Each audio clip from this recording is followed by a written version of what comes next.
Going on, everybody? Welcome back to another exciting episode of the Viall Files Going Deeper Edition. I'm your host, Nick, joined by Amanda. Allie is dead. No, again. She's sick. She's sick.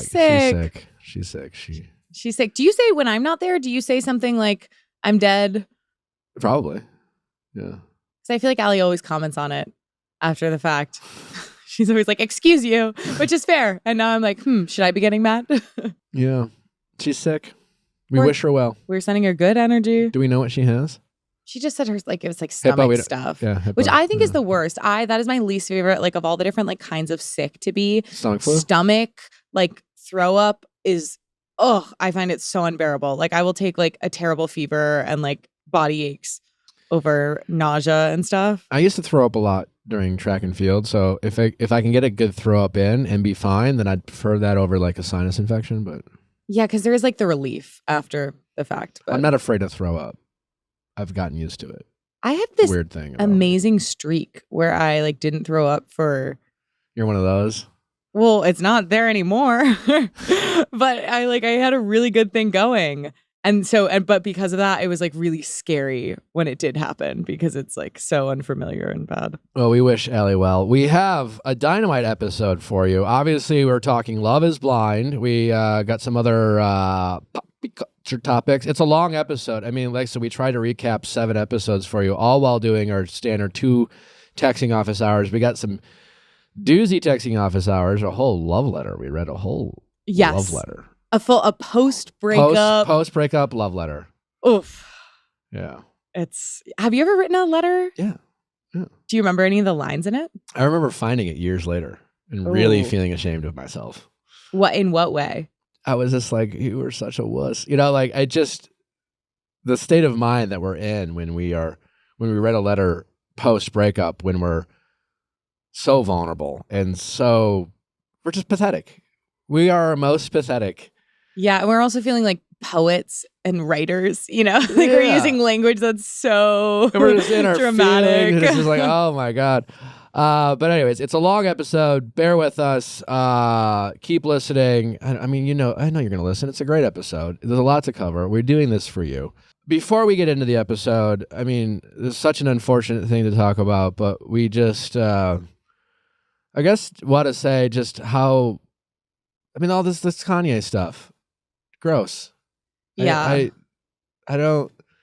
I hope it goes without saying. I think the scary part about it is that, I was talking to some of my Jewish friends over the past couple days, and these times I always want to get the perspective of the people most impacted, but it just seems really scary, just like the rhetoric that Kanye, it's nothing new. It's the same bullshit rhetoric that was used back during, World War II and the Holocaust, or even before that, like this type of hatred, these tropes that are being thrown around. And it's scary to see how quickly they catch on. I was talking to a Jewish friend today, and he was saying how this morning the hashtag Jew was the 4th most trending topic on Twitter, and he looked, and it was just filled with anti-Semitic remarks.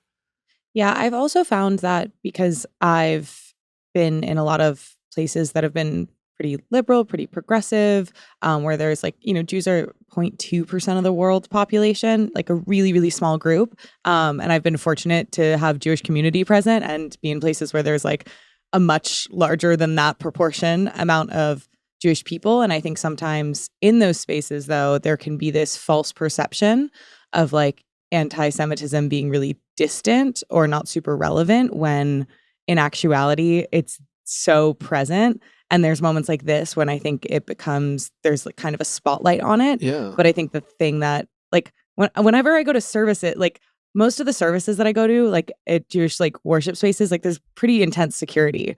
Like there's a lot of, I don't know. It really feels like something that has been so present since like Charlottesville. And I think I was talking to my friend earlier today. He made a good point. It's just like, and this particular friend, has a relative who's a Holocaust survivor, and I think that's lost on us. I think sometimes we want to believe that it was hundreds of years ago. like something that atrocious or so like barbaric happened in a time in modern civilization. And again, using the same, it's really scary when you put it in those contexts. It's also like, I think I always thought about Hitler as like this terrible dictator man, obviously terrible, but like he was democratically elected. Yeah. Like that is something that I don't think people put together on the political spectrum of like where things can lead to. And I think when there's the conversation about like, well, why do these little things matter? Like, why do like small, like offensive, like imagery that's anti-Semitic, or like these little like small things, like why does that matter? And it's like, because in this overarching life cycle of like what hateful rhetoric grows into, it's really significant. Yeah. And that's true of like all kinds of like bigotry and hatred. Oh yeah, and it was scary to see some of the signs on the 405 in LA this weekend with some of those some anti-Semitic remarks. I don't know what's going on with Kanye, and his comments about the conspiracy theories around George Floyd's death and trying to create new conspiracy theories or bring up old conspiracy theories and how offensive that is to the Black community. I don't know what's going on with him, but hatred of all kind it's disgusting to see. And to anyone infected by that, all Jewish people, all minority groups, people of color, if this has impacted you in any way, we stand with you, and we're sorry that you have. I mean, that sorry you have to experience this once again. I don't know if I have the right words, but totally. Well, I feel like sometimes it's like there's an element of it's important to not wait until there's like kind of a comfortable, more like it feels so good to provide comfort to people. And I think in situations like this where there's like not necessarily something comforting to say, like the ability to sit in kind of the discomfort with people. Yeah. And it's just one of those things where it's just like it's scary how much these things can take off. I think sometimes we want to believe that we live in a society despite, racism and bigotry still clearly occurring. I think sometimes we want to pretend that, it's in these certain pockets and groups. And I think social media has done a lot to, reignite some of these hate groups in these conversations. I think it's really important that we stand up for it and put a stop to it before it really turns into something that becomes really problematic. And not that it's not already problematic. I hope I'm saying the right things, but.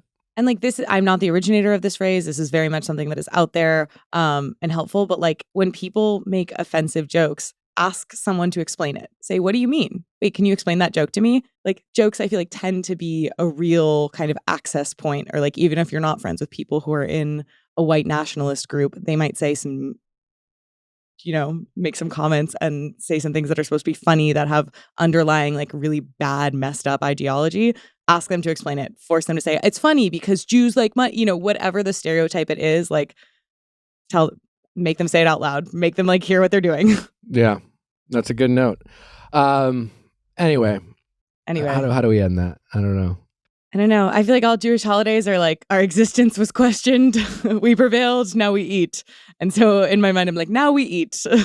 Well, as always, I think we just encourage people to continue to expand your horizons and get to know people who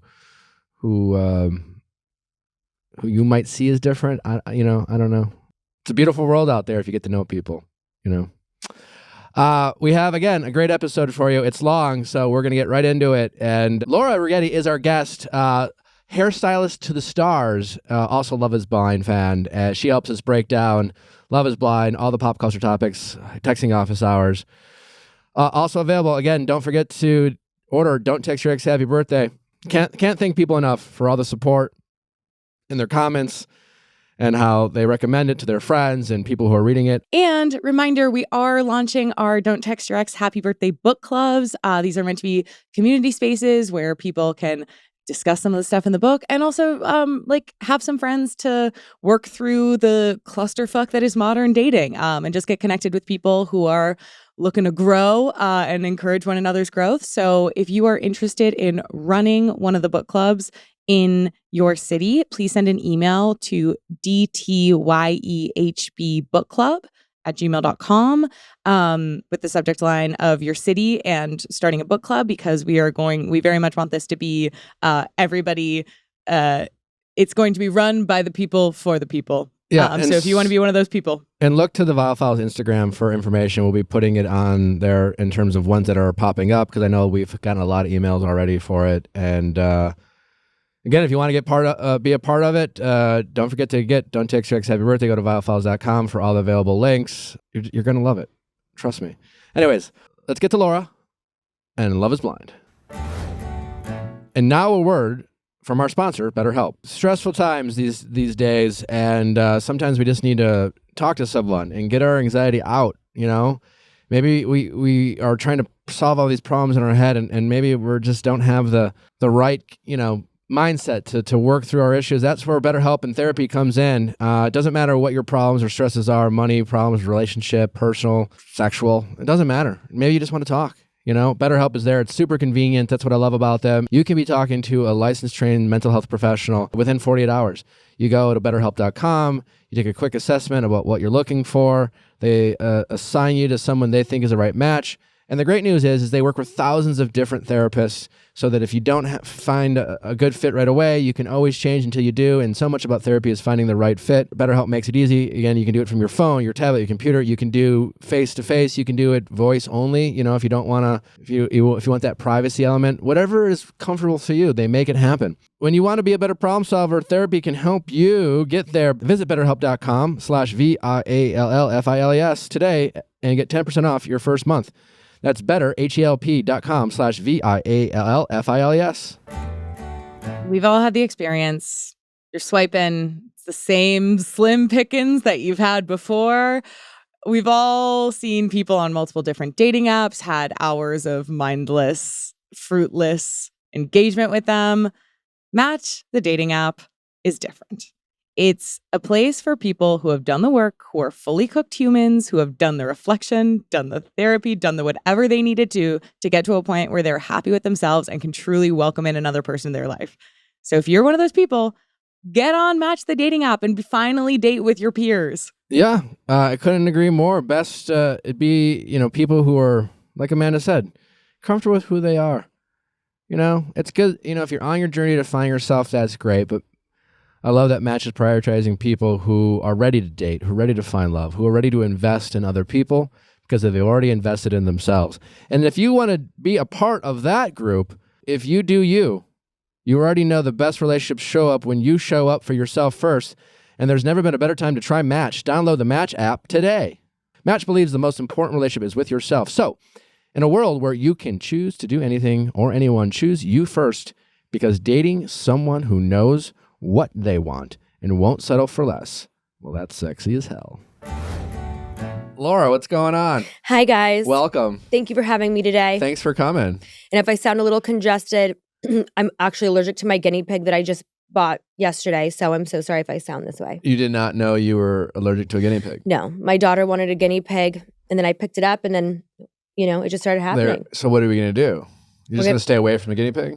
No, I feel like my body will just become immune to it, Well, we're just have to figure it out. Is that a thing? Yeah. Right? Yeah, I feel like you can grow out of allergies sometimes. You I don't can. know if contact is... It's okay. His name's Hammy. He's really, really cute. Hammy. Well, hamsters, don't they usually stay in, I was about to say jar? Cages? Clearly not. No, Unhinged. Don't put your hamster in a jar. Unless it's a really big jar. True. Life-size jar. Anyway, you put him in a cage? Well, actually, my daughter has a purse for Hammy, and we dress him in cute little outfits. Obviously, yeah. So that's kind of like has been in a purse and a cute little guinea pig purse. Well, I'm glad you are away from the hammy. Yes, thank you. Hopefully the congestion will clear up. But you sound fine. Thank you. You'll just tell people you have a deviated septum or something. That's perfect. There you go. Well, we have a lot to get into. So I know you're all very excited about Love is Blind. We'll get into that 7 episodes to break down. So if you're not caught up all at Love is Blind, go watch it real fast and then come back. But Amanda, what do we have to get into before we really get into Love is Blind? Well, we do have the celebrity death. Leslie. I know. We were sitting here recording, And I went on my phone and I saw a tweet from Billy Eichner talking about it. I was devastated. It's so sad. Did you ever get a chance to meet him? I never met him, but I have a lot of clients that were really good friends with him. Such a lovely man. So much I've heard about him. He's so funny. Yeah, for those of you who don't know, Laura is a hairstylist for the stars. I am. I'm a hairdresser to the stars. The stars, the celebs. Do you have any favorites or least favorites? I actually love all my clients. I just came back from tour with Noah Cyrus. She's one of my favorites. I love her. Okay. Yeah. So Noah Cyrus. She's great. Well, I was going to ask with like the celebrity death, is there one, do you remember where you are for all of them? Like, is that something that you tend to clock? I remember where I was for Kobe. Do you remember where you were for Kobe? Yes. I was actually driving from Vegas. Really? Yeah. I was on an improv break. Oh, Yeah. God. Yeah. Weird time to find out. Yeah. My question was like, is there one celebrity death that like is most formative, like a memory that's just very vivid for you? Well, what's more vivid is the time that I was sitting in a movie theater. I don't know what movie we were about to start. And someone said that Adam Sandler had died. Oh, my God. And I guess I'm gullible enough to be like, oh. And then here's the thing about like certain large celebrities. If you Google like Adam Sandler, Google Adam Sandler dead. How died? How quickly does that come up? Well, I feel like TikTok too makes these crazy things too. It's not coming up so. Do you want me to lie? No. It's not. That's actually a funny thing to like do for all the celebrities. Like type into Google and like see what the suggestions are. It's Adam Sandler movies, Adam Sandler outfits, Adam Sandler day, Adam Sandler Boston, anyway, Adam Sandler No wife. death. Someone in the theater like tried to spit a rumor that Adam Sandler died, and I Googled, and then like something came up about him dying, and I was like, during the whole movie, I had thought Adam Sandler had died tragically, and I was That's devastated terrible. only to find out, thankfully, he had not. I had the pleasure of meeting him once a few years later, and I couldn't stop thinking how I'm like, I thought you were for like a solid 2.5 hours really mourning your death. Yeah. And that was devastating. So that one really stuck with me more than anything, just because I really believed it. And I don't know. What about you?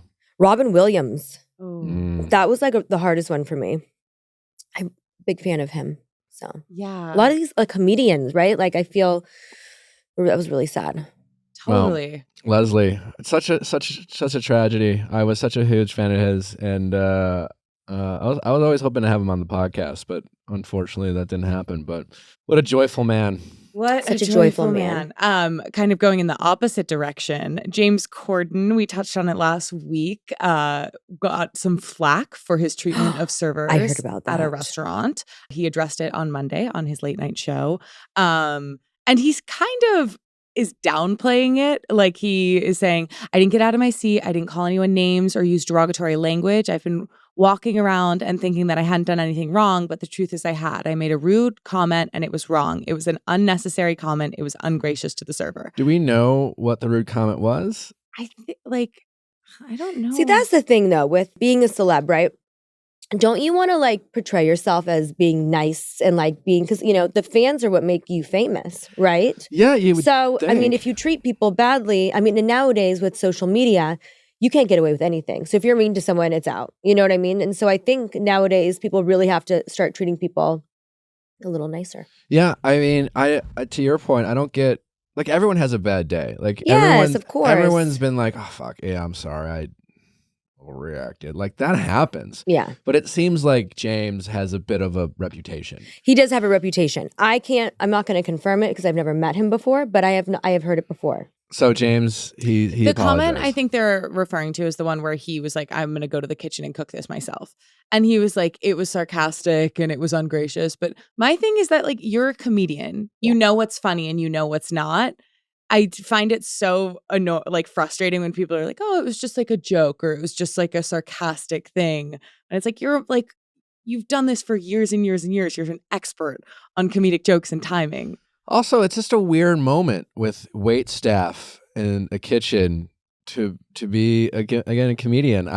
We talked about this last week. I'm asking them nicely so they don't spit on my food. I'm always like super apologetic. Same. As a slightly picky eater, who has sent things back. I have no problem doing that. But when I do, I'm always just like, I am so sorry you fucked up. No, I don't say that you fucked up, but I'm always just like, I'm so sorry for the inconvenience. This is a me thing. I was made incorrectly. Can I please get it without mayo? I do the same thing. I go, I'm going to pay for this. Yeah. It's my fault. I'm so picky, but if you don't mind, I'm going to try this. Yeah, totally. So I don't know. Anyways, James Corden, I guess he's sorry-ish. You know what? Maybe he learned a lesson. Maybe. I don't know. I feel like James is going to be James. Yeah, maybe not. Does he get to go back to the restaurant? Do we know? Yes, I think he's going to apologize in person, and then it will all be mended over. Okay. Well, the restaurant probably is going to become more, He's also Balthazar, isn't that like a famous restaurant? Where is that? It's in It's New in New York. York. It's in Soho. Oh, I ate there actually. You did. Recently. Was it good? It was really good. It's so funny. My friend just texted me actually and was like, "Did you know we ate at this restaurant?" Yeah, it was really good. What are we talking here? Is it like super fancy? Is it one of those like Michelin stars? Like I don't know. Is it hearty? I like a hearty dish. I feel like it's hearty. We ate outside. It was very nice. Okay. It was a beautiful day. Would you recommend? I would recommend. Okay. I think I got what did I get? Oh, I got a hamburger. It was great. You got a hamburger. I there. did. Okay. Yeah. When you say hearty, do you mean like not a fancy restaurant where they give you like one Yeah, single like, scallop I and don't like know, a no. piece of a microgreen? And they come and then they tell you about the 50,000 ingredients that came to like make this bite. Oh no, it and- wasn't like that at all. Okay. No, Yeah. no, it was very. I know a lot of people love that. For the foodies out there, wonderful. Just not for me. Trying to eat. I'm just trying to eat. Yeah, I'm just trying to get nourished. I want to enjoy it.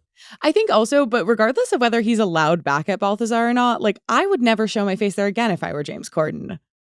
Unless I was there to be really, really kind and polite to everyone. Like there's so many other restaurants to go to. Like why would you go back to this one? Well, now I'm invested if he goes back because maybe it's that good. How was your burger? I thought it was a great burger. Okay. Yeah. Because I judge a place by its burger. I do too. It had like everything, like it had all the condiments on it. Like it was great. Was the meat to bun ratio? It was. I don't like when the meat is too big for the bun. Exactly. I'm weird about that. The meat to bun ratio is the most important aspect of a hamburger. Yeah. It was perfect. Okay. Good to know. Additionally, in kind of pop news, Bridget Moynahan, who's Tom Brady's ex-girlfriend. Is she speaking up? Mother of his first child. Well, she posted a cryptic little picture on Instagram. This is amid Tom Brady, Gisele Bündchen crumbling relationship and like divorce kicking off and really ramping up. She's trying to get back in? Well, she posted, not everything is meant to be mended. Not all relationships are meant to last a lifetime. Sometimes we have to learn to get comfortable with the gifts that are offered through the ruptures and the endings instead of stories of repair and reconciliation. She just randomly posted this somewhere? Yes. She posted this on Instagram. Were they married? No, I don't think they were fully married. That's not an accident. That's not, no. No, it seems very pointed. Do you think she cares for Giselle? Or do you think she's put up with her for all these years? Maybe. Well, they co-parent, right? True. They have Tom's oldest son is her child, and they seem to be I feel like they seem like a nice blended family. Co-parenting family. Yeah. That's what I feel. If I'm Giselle, I'm tweeting her or texting her and be like, what the fuck? Yeah, I'd be like, why are you doing this? Yeah, like our kids are siblings. Like why put the drama? You don't put it out there. That's like the number one rule.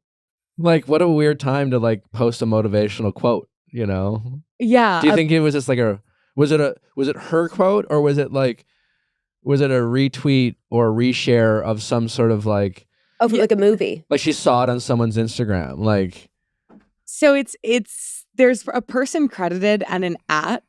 On her post. Oh, it is? Okay. Like in the graphic of it. So I think she saw it, was like, yes, this resonates, and then found a way to create a version of it to post on her own account. I don't know. I think for me, it's just, I find it so cringe when there's like kind of this like passive aggressive. I find it very cringe too. Yeah. Have you ever posted anything like kind of passive aggressive, like sure kind of clearly directed at someone? I'm sure I have. I mean, I think I have. I mean, actually, I know I have, but like not. When it comes to like family-based stuff like that, I kind of stay away from that. Family, yeah, I haven't. But I've definitely, I'm sure I have. But not that close to home. No. Yeah, not that personal. Yeah, it's a pretty intense. Also, I didn't not to start drama either, because that's really starting some shit. Yeah, she's really stirring the pot, poking the bear. Do you think Speaking she wants back in? Maybe she might want back in. It's a good question. Is she dating anyone? I'll look it up, but I don't know. She plays the other woman really well. Sex in the City. You know what I'm saying? Oh. Dating? Oh, I think she's married. Then it's even. Okay. Yeah, she's married. Wow. Andrew Frankel. He's a businessman. Andrew Frankel. Do you think her being married makes it juicier? I feel like it makes it juicier because the obvious explanation is like, oh, maybe she wants back in, but like she's married, so you would think she doesn't want back in, and yet she still felt the need. Why does she still feel the need? Maybe she just wanted to be like relevant. Do you think she's helping? Maybe it's just maybe she just wanted clout. to put it out there for a clout. Yeah. I wonder if she like considers herself a real like Jen Aniston of the situation, and she's Maybe. like Angelina Jolie. I must fall. Like I wonder how much she views herself as like this is her story, and Giselle has been her antagonist for all these years. Where for all of us, we're like, yes, they dated. There was a kid involved at the beginning, but like it's been Tom and Giselle for so long. Like that's the epic couple that like I feel like most people have forgotten about her. So she's done a good job of reminding us she's out there. Yeah. Meanwhile, the Buccaneers are 3-4. Oh wow. Tommy's having a hard time on the field. Maybe you shouldn't have retired or come out of retirement again. Quick final thing was just there was a ton of talk about Olivia Wilde's former nanny accusing her of getting rid of her pet dog to spend more time with Harry Styles. Or it was very like the nanny accused Olivia of getting rid of a dog. I'm so confused. Okay, wait. Did you guys hear about the salad situation? I heard about it, but about how she made the special salad, and then he got mad because she made the special salad, and then he. Did you hear that? Jason Sudeikis got mad. Yeah, I didn't really. I didn't get that. What kind of salad is this? How good is a salad? I don't know. I think. What kind of dressing was it? I think anything with I don't know. I want to know. I only love olive oil. Oh, you're that kind of person? Yeah. Oh, I'm sorry. I like more of like a ranch. Yeah. So does my girlfriend. Like ranchy hearty salad. I'm not a. I like to actually squeeze 5 packets of dressing with my salad. Oh, yeah. That's not me. We wouldn't eat the same salad. No. Do you like Health Nut? No. You don't like Health Nut? No? You ever heard of Health Nut? Oh, that's a thing? I thought you asked me if I was a health nut. Salad? No. I don't. Do you know what Health Nut? I don't salad very well. What? Have you ever eaten at Health Nut? No. Oh my gosh. No. You guys. Is it a place? Yes, it's a really great salad place. Oh, well, that's why. Okay, you don't like salad. If someone says like we're going to go to a salad place, I'd be like, no. Okay, you're like, get me a burger. Yeah. Okay. So it seems like with the quote that Sudeikis allegedly said to the nanny was she made the salad and she made her special dressing and she's leaving with her salad to have dinner with Harry. And she has a special salad dressing she makes for us and she's taken it to have it with him now. So I think it's kind of like the whole thing of like, this is our thing and now you're sharing it with this other person. So did the nanny is there any sexual tension with the nanny, or is this is the nanny who like observed this relationship and she's just like talking? It seems like she just kind of went crap. nuclear. Like she's like absolutely exposing so much of their private life. And Jason and Olivia finally came together as a united front. Did they not? To say all of this is like ridiculous and this is so inappropriate of her. Do you think someone's paying the nanny right now to get all this information? Do you think she's just being offered all this money to just keep blurring out all these things? She's probably just doing it on her own. Oh. Well, I think the desire for clout has never been higher. Yeah. I also think there's an element of, within my brief experience, like rubbing shoulders with like the industry. I think people can treat assistants or nannies in ways that are kind of dehumanizing, not like in an intentionally cruel way, but just like always kind of not addressing them or considering them like kind of like, oh, they're just an assistant. Like there's this way of engaging sometimes with support staff that I think can probably feel really degrading over the long term, even if it's not like specific bad behavior from people. So I wonder if there's also kind of this like, I have the power now, like after doing all this stuff for you, I'm like never being treated, like feeling like I'm on an equal plane. Do you think there's a little James Corden like sentiment, to that end where maybe Olivia and Jason weren't as delightful all the time to the nanny? You never know. You never know. I also felt dismissed, or maybe they were wonderfully pleasant and they just hired the wrong nanny. And I think how old is this nanny? Let me look it up. Maybe they're resentful. She's anonymous right now. She's anonymous? Oh. Yeah. Oh, so she's anonymous. That means that she's not looking for clout. She really wants to get it out there. Interesting. Yeah. Well, I also think did you do any babysitting? I was the best babysitter. Kids love me.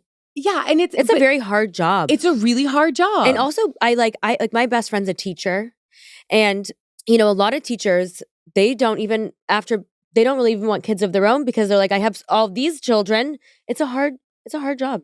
It really is. And I think it's one of those workplaces where there's so many lines that in any other job wouldn't get crossed because you're working in someone's home and it's with childcare. Totally. And so, I think also in a lot of situations when it works out really well, you feel like a part of the family, but that means that there's all these blurred lines.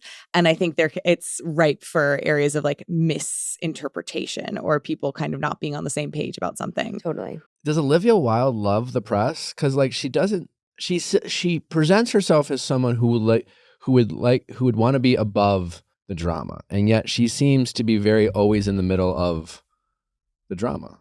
Well, it feels like that's been recently, though. It's recent. But it's a lot. I never really used to see her. Well, I don't know. I feel like she kind of stayed away from it in the beginning, right? Yeah. Like I didn't really see her that much, and then now just recently I have. So I think it started with her getting served court papers, which was obviously not her fault at all. And maybe not even Jason's fault, but if anyone's to blame, it would be him.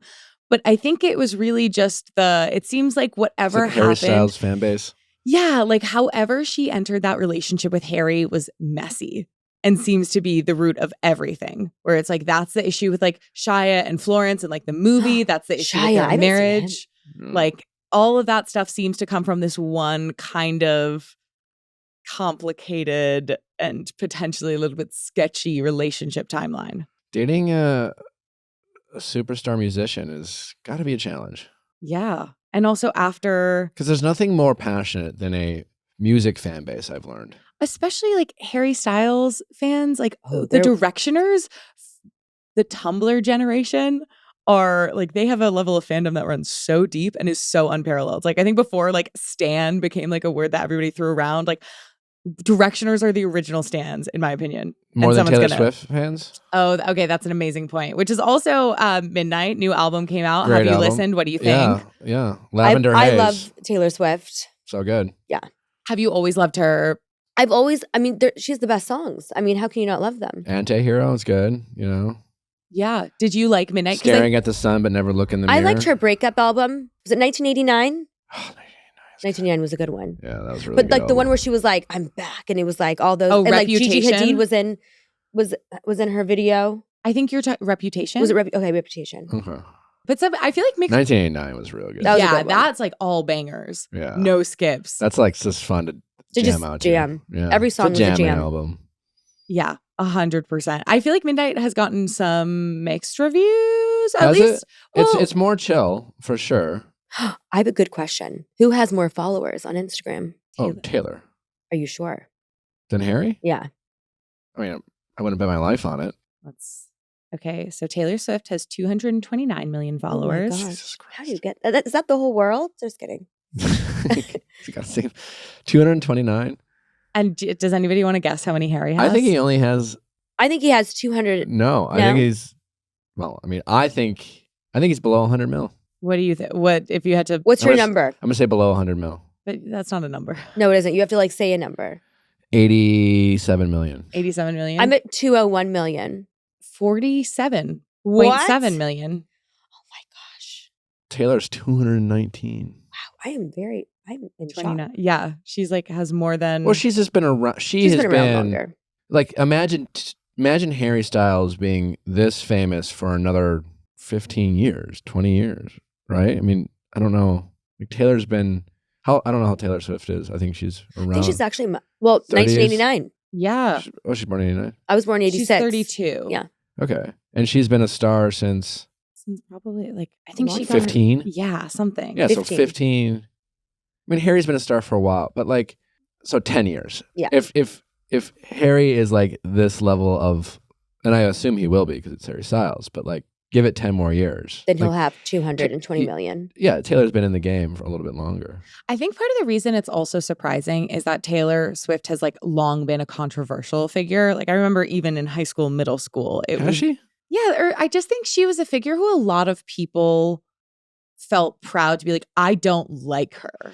Sure. Do you remember that? That's when I you do know you're remember that that. famous or that successful. When Yeah, you've really made it when someone's like, you know what, everyone else loves you. I haven't seen Star Wars or I haven't seen the Titanic. It's just like this, you're doing it because everyone else, you want to be different. And she's a very dedicated artist as well. I feel like, I don't know if I know, but like she like stays in like a cabin and like does all of her like writing for like months, right? Or something like that. Have you heard about that? Yeah. Well, I know that she also like, writes her own stuff, which is really significant. Stuff. She's like very dedicated. Very talented. Very talented. Yeah, I do feel like she's one of those people that almost everyone has an opinion on. Yeah. And with Harry Styles, I think he's more beloved universally. Like, I don't think there's many people who are like, I actually don't like Harry Styles in the same way that people are kind of proud to be like, maybe you're she right. doesn't do it for me. True. Not yet, though.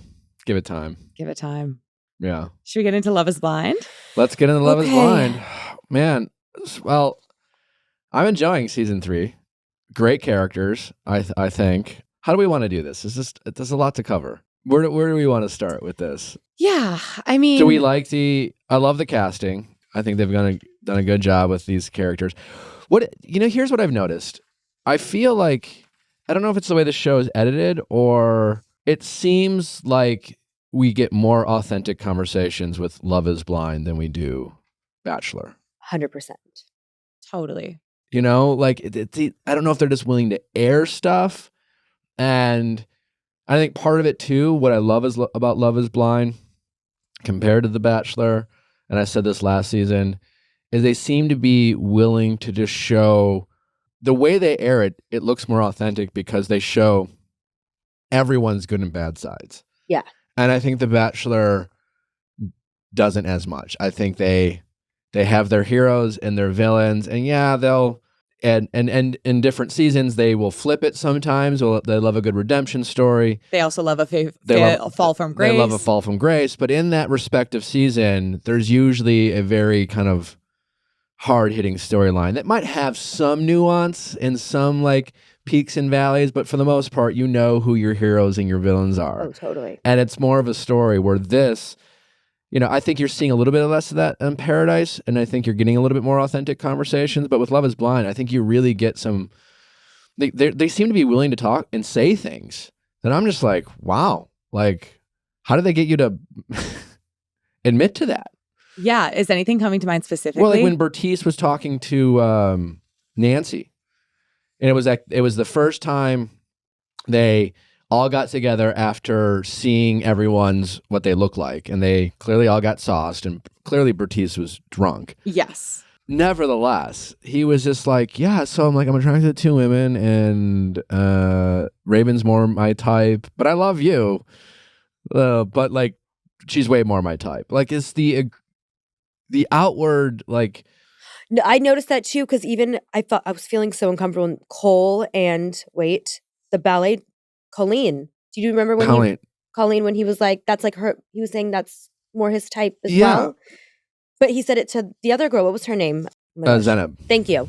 And I'm like, oh my, I would feel so I'm just, if someone told me, wow, I'm more attracted to this person, I would feel so bad about myself. Yes. Because that's really hard to hear. I think also with like Bartise, it was like nobody asked. Literally nobody asked how you feel about like, if you think Raven is like more your type. And like, it was so clear that it was an ego thing for me because he was like, you'd imagine us together. Like we both work out, we both get attention. Like he seemed very fixated on this idea that like he was of a certain caliber of hot. No, Bartise, there's a lot of insecurities with Bartise. I mean, they did a great job casting because it seems like a lot of people on the show have a lot of insecurities. We all have insecurities. He's also 25. Sure. But Bartise is someone who fishes for validation a lot. He's always, when he compliments, he's complimenting to hopefully receive something back. Yes. Where it's just like, when he was talking to Raven, and he's like, they were in the pool, and he was just like, yeah,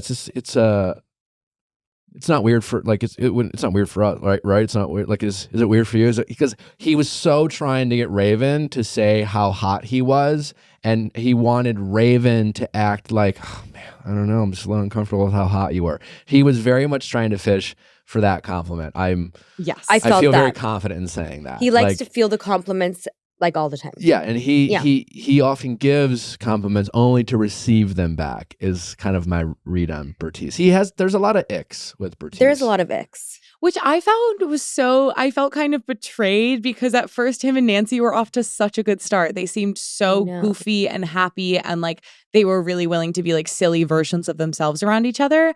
And then it was like he sees Raven and all of a sudden like the cracks start showing. Mm-hmm. Yeah. So the overall theme, and we talked a little bit about this before we started, Amanda, but so Love is Blind. You got this premise of this show where, is love blind? Can you fall in love without knowing what they look like? And then once you know what they look like, can you build a relationship even if they're, not your ideal type? So I get that's the premise of the show. Right.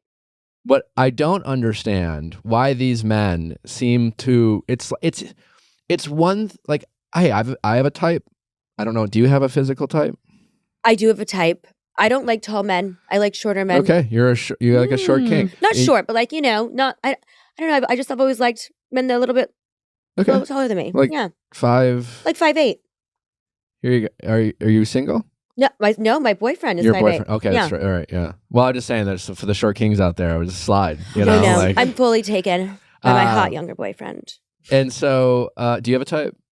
Kind of. I think with like men, I have a type. I think with women, it's so like it's common for people to have types. We understand that, but the men on the show seem like it's like I get the assignment, so to speak, but it's like the way they talk so openly about their lack of physical attraction for some of these women that they have gotten engaged to.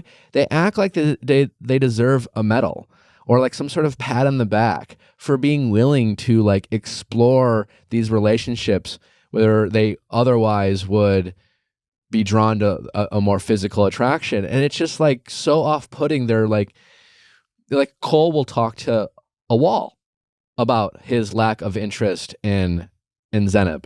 Yeah, and how Colleen and him, like how Colleen's really his 10. Yeah. And am I blind? Because like that's so terrible. I like everyone has a personal preference, but like he is talking about these two as if one is objectively beautiful and the other one he's just really taking one for the team. And like it's so subjective. I don't see it. It's so like I personally like I find myself more drawn to Zanab. I'm more drawn to Zen. I'm as well. I actually think that I find her more attractive. And it's just like I just wrote down is Cole blind. Like I don't understand like what is he. Also, did I miss something? Is there a perceived male like fetish for like ballerina dancers? Because the way they started talking about her being a ballerina dancer, or where they were framing it, is that like all men are into ballerina dancers, and that was news to me. Is that? I know. I don't know. Is that a thing? I think kind of. Well, I feel like dancers as a whole are sometimes like. I was an ice skater, and some guy told me that was that's a thing? Like a thing. He was like, oh, I really like ice skaters. I think with any kind of dancer, there's already like oh, you can dance, like that's automatically hot. And then I think with ballet dancing, there's this added mystique of like, one, I think in the pods, well, I feel like Colleen was really trying to sell it in the pods. Like she was bringing it up a lot. To be honest, if someone told me they're a ballerina dancer, I think that would be a negative for me. Really? But why a negative? I just think it would be. Okay. What do you think? Well, it would be a superficial response, but nevertheless, it wouldn't be something that would draw me in. I would be like, interesting. And maybe I'd still fall in love, but it definitely wouldn't be I need to learn more. Like, it wouldn't excite me. That's for sure. I feel like there's something about maybe the intensity of ballet dancing where it feels like it's, and maybe this is me just thinking about like the Black Swan. I was just gonna say that, but like, there's this like I feel like there's this hardcore element of like to be a ballet dancer, to actually make it to become a professional is so hard. You beat all these crazy odds. You're doing really intensive training. So there's like maybe that like, oh, you're hardcore in that way, and then there's also like you're a delicate like statue who's like has like these long arms and legs and like twirls on your tippy toes, and like I think there's maybe also this that's just like almost like dull, like I guess. I don't know. So should we just go through each of the contestants and just kind of give our thoughts about them? I like that. Do we? I mean, it's amazing how many people we don't see. I mean, I got the list of the full cast. Maybe we start with Andrew, because he was a rather prominent character, but he's made one appearance since then. But what did we think of the eye drops? Oh my! Did you think it was that was ridiculous? Yeah, as being someone who's been part of that world, I didn't think it was as outrageous as I'm sure most people did. Yeah, it was definitely one of those I don't want to see how the sausage is made moments. No. Yeah. Like, keep that to yourself, Like, Andrew. I don't want to see that, how your tears are made. Yeah, like, You know? Well, it wasn't his choice to air that. I'm sure he wasn't thrilled. I'm curious if he said something. well, he asked, he was like, are we rolling? No, I mean, like on social or something. Oh, yeah. Oh, he probably set that all up. He probably was like, oh, I'm going to be a meme now. And I'm just going to put his eye drops in. He wore a suit. I think he's watched the movie Stupid Crazy Love like one too many times because he's in the pod and he always suited up. He was always in like a 3-piece. Is that normal? I think most people in Love is Blind just wore like regular clothes. Like just but comfy clothing. He was clearly like trying to play this character, like Ryan Gosling's character of always wearing suits to like every. Which, if you watch Stupid Crazy Love, I love that movie and I love his character. But when you start like looking at Ryan Gosling's character, who we all love in the movie, we're like, this guy's the biggest douchebag in the world. He shows up by himself to the same bar every night wearing suits. He has no friends, and he goes home with random women every night. Like, if you saw that guy, yeah, like I felt bad for him. If you went to the same bar, like, every once in a while, and every time you went there, you'd be like, this is the same fucking guy. He's always wearing suits. He's always by himself. And it's just like, you would just be like, who the fuck is this guy? He probably just liked that bar and liked to wear a suit. Anyway, Andrew, classic, very high at himself. I mean, like, I love the fact that he's adventurous. And like, he clearly is Did he say trying his new things. sexual experience in Bali or something? Yeah. But it's like that's what made him like more sexual. I think he like read 50 Shades of Grey. Okay. And like is trying to. He was very much trying to. I mean, the eye drops, if nothing else, told me that everything you saw from Andrew is very much curated and crafted in the image of what he hoped to portray. Whether that's who Andrew really is, I don't really know. Right. But it's no matter what you're trying to do, we don't want to see you trying to do it on reality TV. Because I think there's this weird double standard where it's like, even though we know this is so orchestrated, it's an experiment, anything but the real world, we still don't want to be reminded of that or confronted with it. When he was, I think was it Nancy he was talking to? I think it was Nancy, yeah. Oh. And he was giving some speech and he said some sort of quote, and you could tell he was like admiring his own quote when he got done saying it. And I was like, I really hate this guy. Yeah, at that term, that was like I had to actually fast forward that part. It was getting uncomfortable. Who should we go to next? Yeah, Nancy. Overall, I really enjoyed Nancy. Yeah, family's great. Loved the brother interaction. Her mom's a badass. Yes. Her mom is scary in the best possible way. Her mom's great. Yeah. I thought it was one thing that I appreciated about it was it kind of reminded me of when after Tino's hometown, everyone was like, oh my God, like his family was so mean to her. Like I thought Nancy's mom did a really good job of being very like stand her ground, like don't F with us while also not being hostile. Yeah. It was a bit of a good balance. A balance. And I love that she was just like saying how she was she's a bond. She owns her own like what is that? Bondsman? Nancy's a smart girl. Okay. Oh yeah. You know, the one thing I love about Nancy is that, you know, she's bubbly and she's cute and she also has brains, right? And the one thing I didn't like though was when Raven was like, oh, if she's like the girl who I saw in high school at like a Target, I would like walk away. And I'm like, okay, you're so jealous of her. You know what I mean? Yeah, That's such a bitchy comment. Well, that's jealousy. As a woman, you're jealous. Yeah, Raven. Like Raven, no, you don't have what Nancy has. Raven's hard to like. Yeah. I think Raven's beautiful. I think that she presents herself nicely, but there are just things that she does, like when she was eating with the parents for the first time. Yes. Yeah, I was like, just try it. I was so embarrassed. When in Rome. Like, don't say to him, are you gonna chew that or just swallow that? Yeah. In front of the mom. Like they just made you this cuisine, like this beautiful food, and now you're talking like, can I use a fork? Like they're telling you to use your fingers with it, so do it. Yeah. How hard is it? I could not have agreed more. Like Totally. I yelled out, just use your hands. Use like, your just hands. Just like ask for a fork. It was just Like, like if I was meeting my boyfriend's parents for their time, and like, you know, they ate with their feet, I would say, okay, let me eat with my feet because I want to impress them and show, you know, that's those things. Right. And it felt like it also wasn't the first I don't time know if where I'd eat like with my I would feet, eat with but- my feet. Yeah, would. if it But was hands for sure. I don't. Listen. If I love the person, I'll do anything. I get what okay? you're saying, Sorry. but like you're right. I mean, if you walk into a house that clearly they've talked about their culture, they've talked about the importance of it to them, and they've talked about how their culture obviously has some uniquenesses maybe to what she might be used to, and you say you want to embrace it, and all you have to do is just wash your hands and just pick up. Like she's never eaten. It's like Ravens act like she's never had salsa. You know, like chips and salsa. Yeah. You know, like we we eat with our hold- hands. Like, yeah, we all the there's time. so many foods we touch. So with many our- go to a wedding. You're constantly grabbing food with your hand and putting it in your mouth. Yeah, like popcorn. You're telling me you're gonna whip out a fork for that? yeah, like oh God, is she the person? deviled egg? Does she use a fork with her pizza? Oh my God. Is she one? I hope not. I hated that fork moment for her.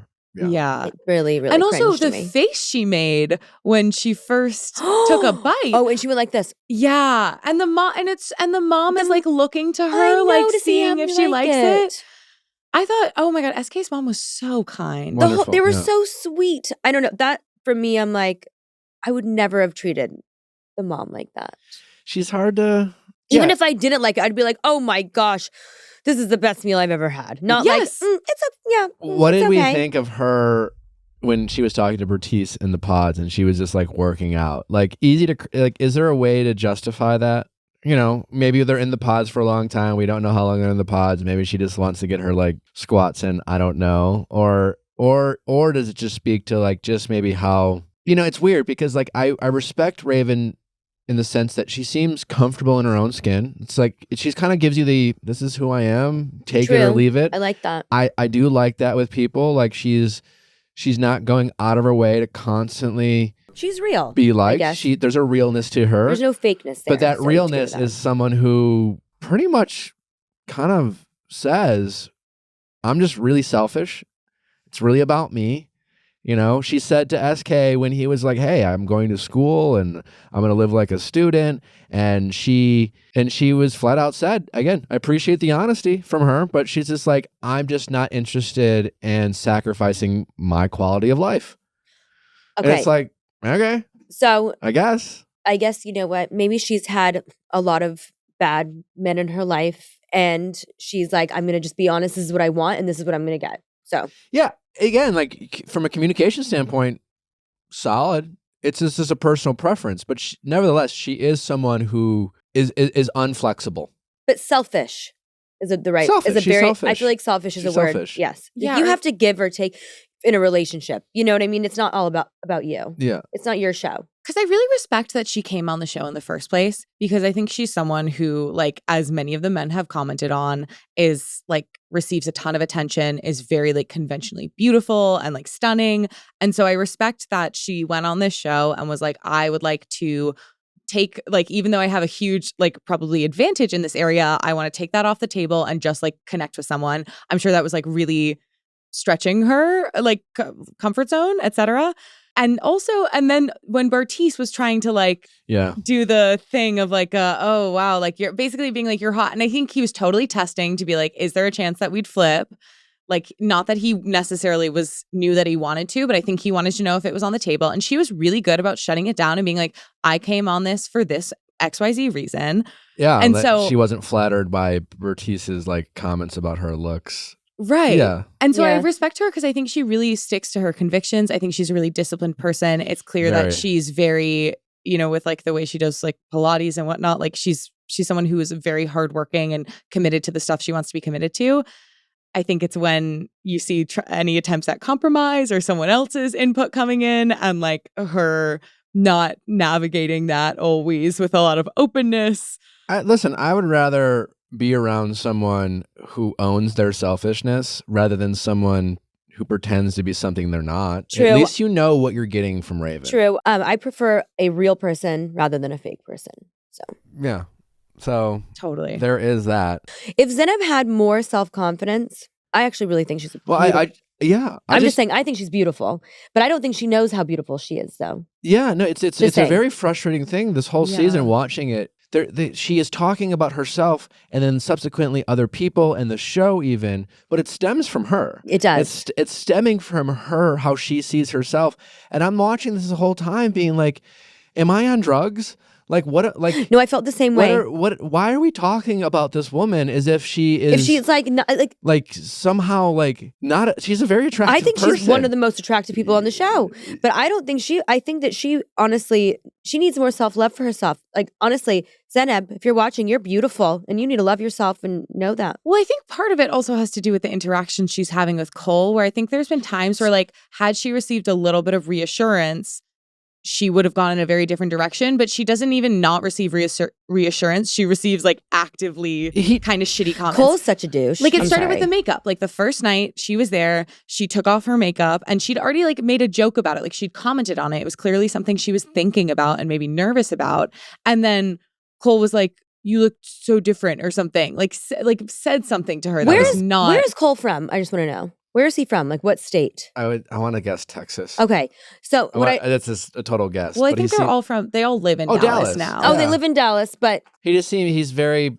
My favorite thing was like, oh my God. He's like, I'm gonna go surfing. He probably doesn't even know how to surf. I don't really like Cole. I'm sorry. No, I wanted to like Cole. No, I did too, but I don't. Yeah.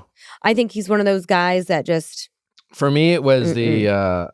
Well, yeah, and he wouldn't shut up. It's like he would just. He does not shut up. He wouldn't shut up about how much he wasn't attracted to Zanab.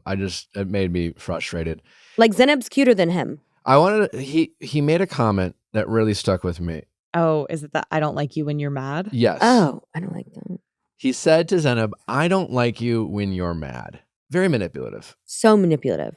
And so immature. Yeah. It's just like, well, first of all. He kind of acts like a 19-year-old. She has the right to be frustrated or upset. And to say, like, you could tell, like, he also said it to her when you could tell she was feeling vulnerable. She was upset with him about how he spoke to her and how he made her feel.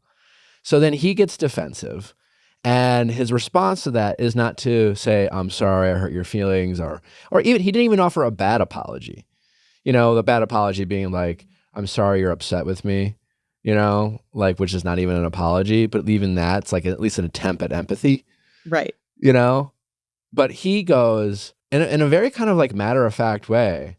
I hate it when you're mad. I don't like you when you're mad. Like you when you're mad, which is it. You could tell. Now, I don't know how Machiavellian he is. And I think oftentimes when we say manipulative things, I don't think we're consciously like, you know, evil geniuses trying to manipulate people. I think we all say manipulative things in relationships, and we all can be being passive aggressive is a form of manipulation. Like you're not saying exactly how you feel. You're saying something else, and you're trying to get them to do something without having to say it. That's, you know, in a way manipulative. But the way he said that, you could tell. Or like emotionally neglectful a little bit. Okay, emotionally neglectful. Certainly immature. Yeah. You know. And I thought it was one of the fights that they had that they mentioned was they were like, oh, we're fighting about the difference between good and great. And it's like, when you hear it like that, it sounds silly. But then when Zanab explains it, she was like, I said, we had a great night. And Cole responded, yeah, it was good. I get what I'm team Zanab there. Yeah, me too. Like, for sure. There's never anything that like makes her feel good. Like he's not saying like, you know? Yeah, he always goes out of his way to make her feel like she needs to do more to win him over. He's never like reassuring her, and all she wants, she makes it pretty clear. She says it. That she just wants some reassurance and some validation. You know, a little bit of like, hey, and Bartise does this a lot too, where it's like, I don't know if it's they're airing this way or what, but you just hear these guys constantly complain, and then it's all of a sudden no, but I'm in love with you. Like, but no, I'm committed to this, but I'm in love. And like they're just saying it to themselves. It's like they're trying to convince themselves. And I don't know, like they keep referring to this experiment, and you know, obviously they think there's disingenuous people on these shows, but yeah, I feel like it feels like the guys seem in more for clout than the women. 100%. At least that's how it comes across. Maybe the women are better at hiding that. In any of your past relationships like mine, or like the one thing I would always love was when someone reassured me how much they were into me and how pretty I was, and like made me feel like, God, this guy's really a girl's into me. You know what I mean? And so, you know what I mean? Yeah, I just would. It's so relatable, I think, and I feel like and it's not totally gendered, because I think there's also like, no, it's everyone. Yeah. And it's so easy, I think, to end up in this standoff where like one person needs reassurance and the other person just feels unappreciated. And then the person who needs reassurance is like, please, like, can you just like give me something here? Yeah. Like with Zanab, like with her like not wanting to get in the water because she didn't want to like mess up her hair and her outfit. Like you could tell it was the standoff where Cole's like, she's not being fun. So like, I don't feel positively towards her. So I'm not complimenting her, when she's like, she clearly needs some reassurance for her to feel more comfortable. And then she'll be more like fun and go with the flow. And yeah, it's definitely a chicken versus the egg kind of snowball situation, but and Zanab, I don't think Cole's created this insecurity. I think it's clear that she's brought this with her. No, she brought it with her. He just but made he it worse. fanned the But flame. He made that flame a lot higher. He's adding logs to the fire. So many logs, and he just keeps piling on. And then instead of trying to empathize with her, he's getting defensive and saying things like, "I don't like you when you're mad." It's very controlling. And you know what I would very wish? I wish manipulative. she will say, "God, that guy's so much hotter than you." To him. That's what I would love. Do you think that would really? I would love them for them to be like at a restaurant and be like, "Oh my God, that guy is so much hotter than you," just to make him feel. Sure. Yeah, I'd be like, oh my God, see, that's my 10. You know, when I was trying to describe it before, like that's what it looks like. That's my 10. You're my. My question is, do you ever want to hear someone rate another person on a scale of 1 to 10? No. I feel like, can we as a society graduate? Also, I would lie. No. I mean, I'm just saying, like, I'm not going to make my, like, listen, if there's Brad Pitt in front of me and then like he's, you know what I mean? Like, obviously, yes, Brad Pitt's hot. I know, to me, you know, but I'm just saying, I'm not going to make my boyfriend feel like my boyfriend's really hot though. But I'm just saying, I'm not going to make him feel. I'm fine. I get what you're saying. I'm fine with like. Oh, you're a real person. With your friends, talk all you want. Like, give the numbers, whatever, in close spaces. But like, you shouldn't be like about other people to people you know. No. You know, in a dating situation, like, you shouldn't be talking about other women to a date. And if you're a woman, you shouldn't be doing that about men. And you shouldn't, like, you know, like, I'm not so bent out of shape about a group of women getting together and rating men. That's whatever. I don't want to hear my boyfriend telling me that he thinks someone else is attractive. I just don't want to hear it. I get what you're saying. Yeah. I'm someone who, like, in a relationship, I want to have the type of relationship with someone who we can graduate to the point where we're secure enough where we can acknowledge that there are other attractive people. That's fine. That's a far cry between meeting someone in a science experiment, barely knowing them, and then off the bat, Cole like demanding, it's just like, whatever, there's other people who are attractive. Like, why is it a crime to say that? It's like, it's not a fucking crime to say that, but like your desire and need to have to say that and ram it down her throat is the problem. It's not that like there are other people who are attractive out there. It's just that you won't shut the fuck up about it. Also, they just started dating. Yeah. And like, you don't, like, you've got to graduate to that. And like, right now your priority. Yeah, exactly. Like this is your growing time. This isn't your. Because I feel like so often the defense is like, but I'm with you, babe. Like I chose you. And I chose you. And they don't. You're the chosen one. And they don't really have that in the same way when it comes to attraction, because they didn't choose this partner based off of looks. So there's not that built-in security of knowing that like your partner like walked up to you, sought you out on that physical standpoint. You only have like the emotional connection to like certainty to go off of. And men are no different than women here. As much as we want to be with someone that we're attracted to, we want to be with someone who is obsessed with us. You know, we want to be with someone who has the hots for us too. Same. So like the fact that Cole's so willing to talk this way, knowing full well that he, like to your point earlier, like you want her to say, "Oh, I want her to make him feel insecure." Yeah, like so badly. He would, right? Because he would. He wants to feel sexy, just like she wants to feel sexy. Well, we all just want. We want to feel validated that way. We want to feel desired, and men want to feel desired just like women do. And the fact that he can't empathize with Zanab in that way is immature at best and a red flag. Can I say one thing? When Brennon meets Alexa's parents for the first time, can I tell you my favorite thing out of that whole episode?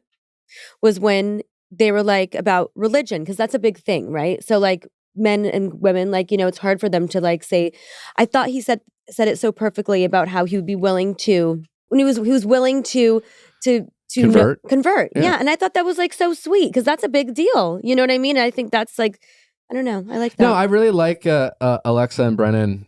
They're so culturally, you can tell how different they are. Yes. Like so much. Like so different. But Brennan's so willing to convert to like, he has an open-mindedness for someone who comes across as someone who might not be that open-minded. And like they have very different upbringings. Like, very different. It's this like they're a very fascinating couple to watch.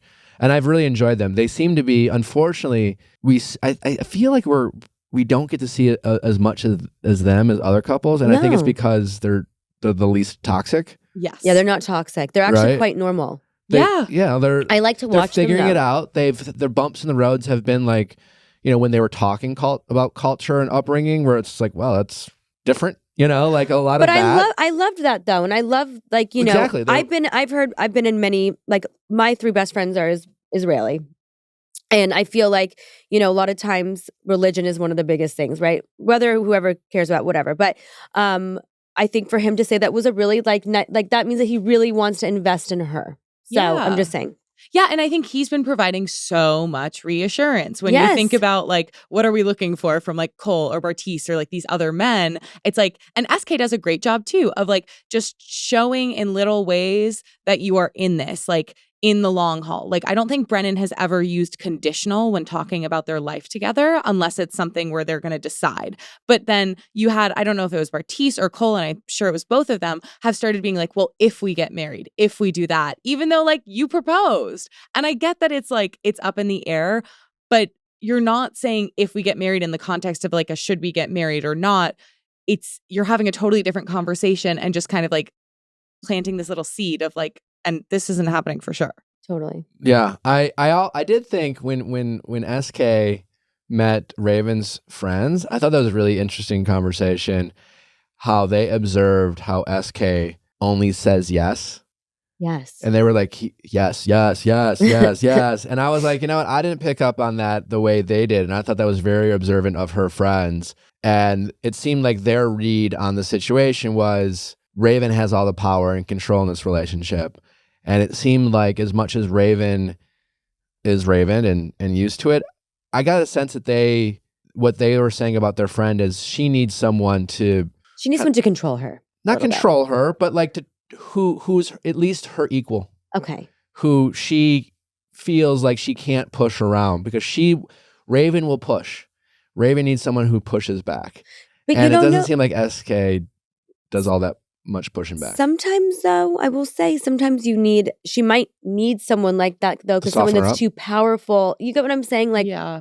Sometimes when you have a strong woman, if the man is stronger, it's not going to work. It's a control thing, right? Sometimes she might need someone that is a yes man and that will just do that. I'm just saying. Her friends don't think so. But, well, I don't think they're friends now. Yeah. Well, I'm also curious, like, how much Raven would identify this headspace as being like really unusual. Because I think even when she was meeting SK's mom, like at first, yeah, there was the terrible cringe fork moment. There was the face she first made. But then as she went on, I think she warmed up a little bit. And I had this moment of being like, I think maybe because she's so confident and stunning, I forget that she's a human who can have insecurity, and that this could be like this aloofness that I'm sometimes is coming off as like kind of cold or kind of rigid or kind of selfish could be like the manifestation of her just being really, really guarded right now.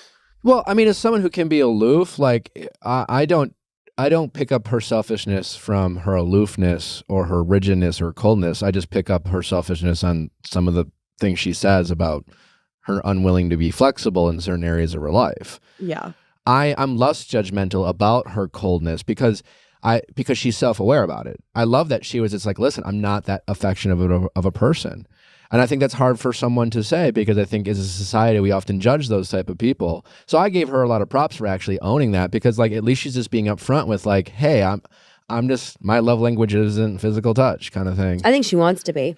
Yeah, and I find that I found that to be a little bit endearing to the way she said I think it, she wants it. Yeah, the way she said it was almost like, hey, I hate, I don't think she just I don't think I she do shared this kind of thing. I don't think she's ever had Yeah. someone that made her feel like that. Yeah, what do you make about her and SK's dynamic? Like, because they're being honest. I don't like. I to be honest with you, I feel bad for him. I feel like she treats him not great.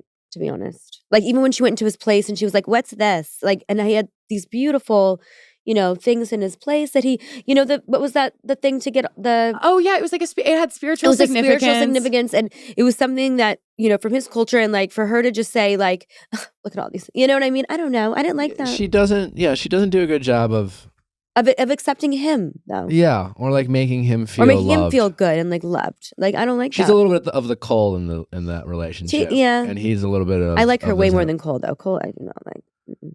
You really hate Cole. Honestly, if he came in here, I would love to tell him off. Yes. What would you say? I would say, "You're a 1." Yeah. You're a 1. You're a 1. We haven't talked a lot about Colleen. Wait, which one? Ballerina. Colleen. Messy. Colleen. Yeah. Messy. I don't. Oh, I don't get it. I think Colleen I is. just don't get it.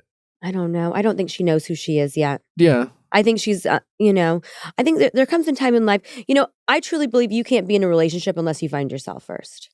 Totally. I've been divorced. I met are we going into personal? Sure. Okay, fine.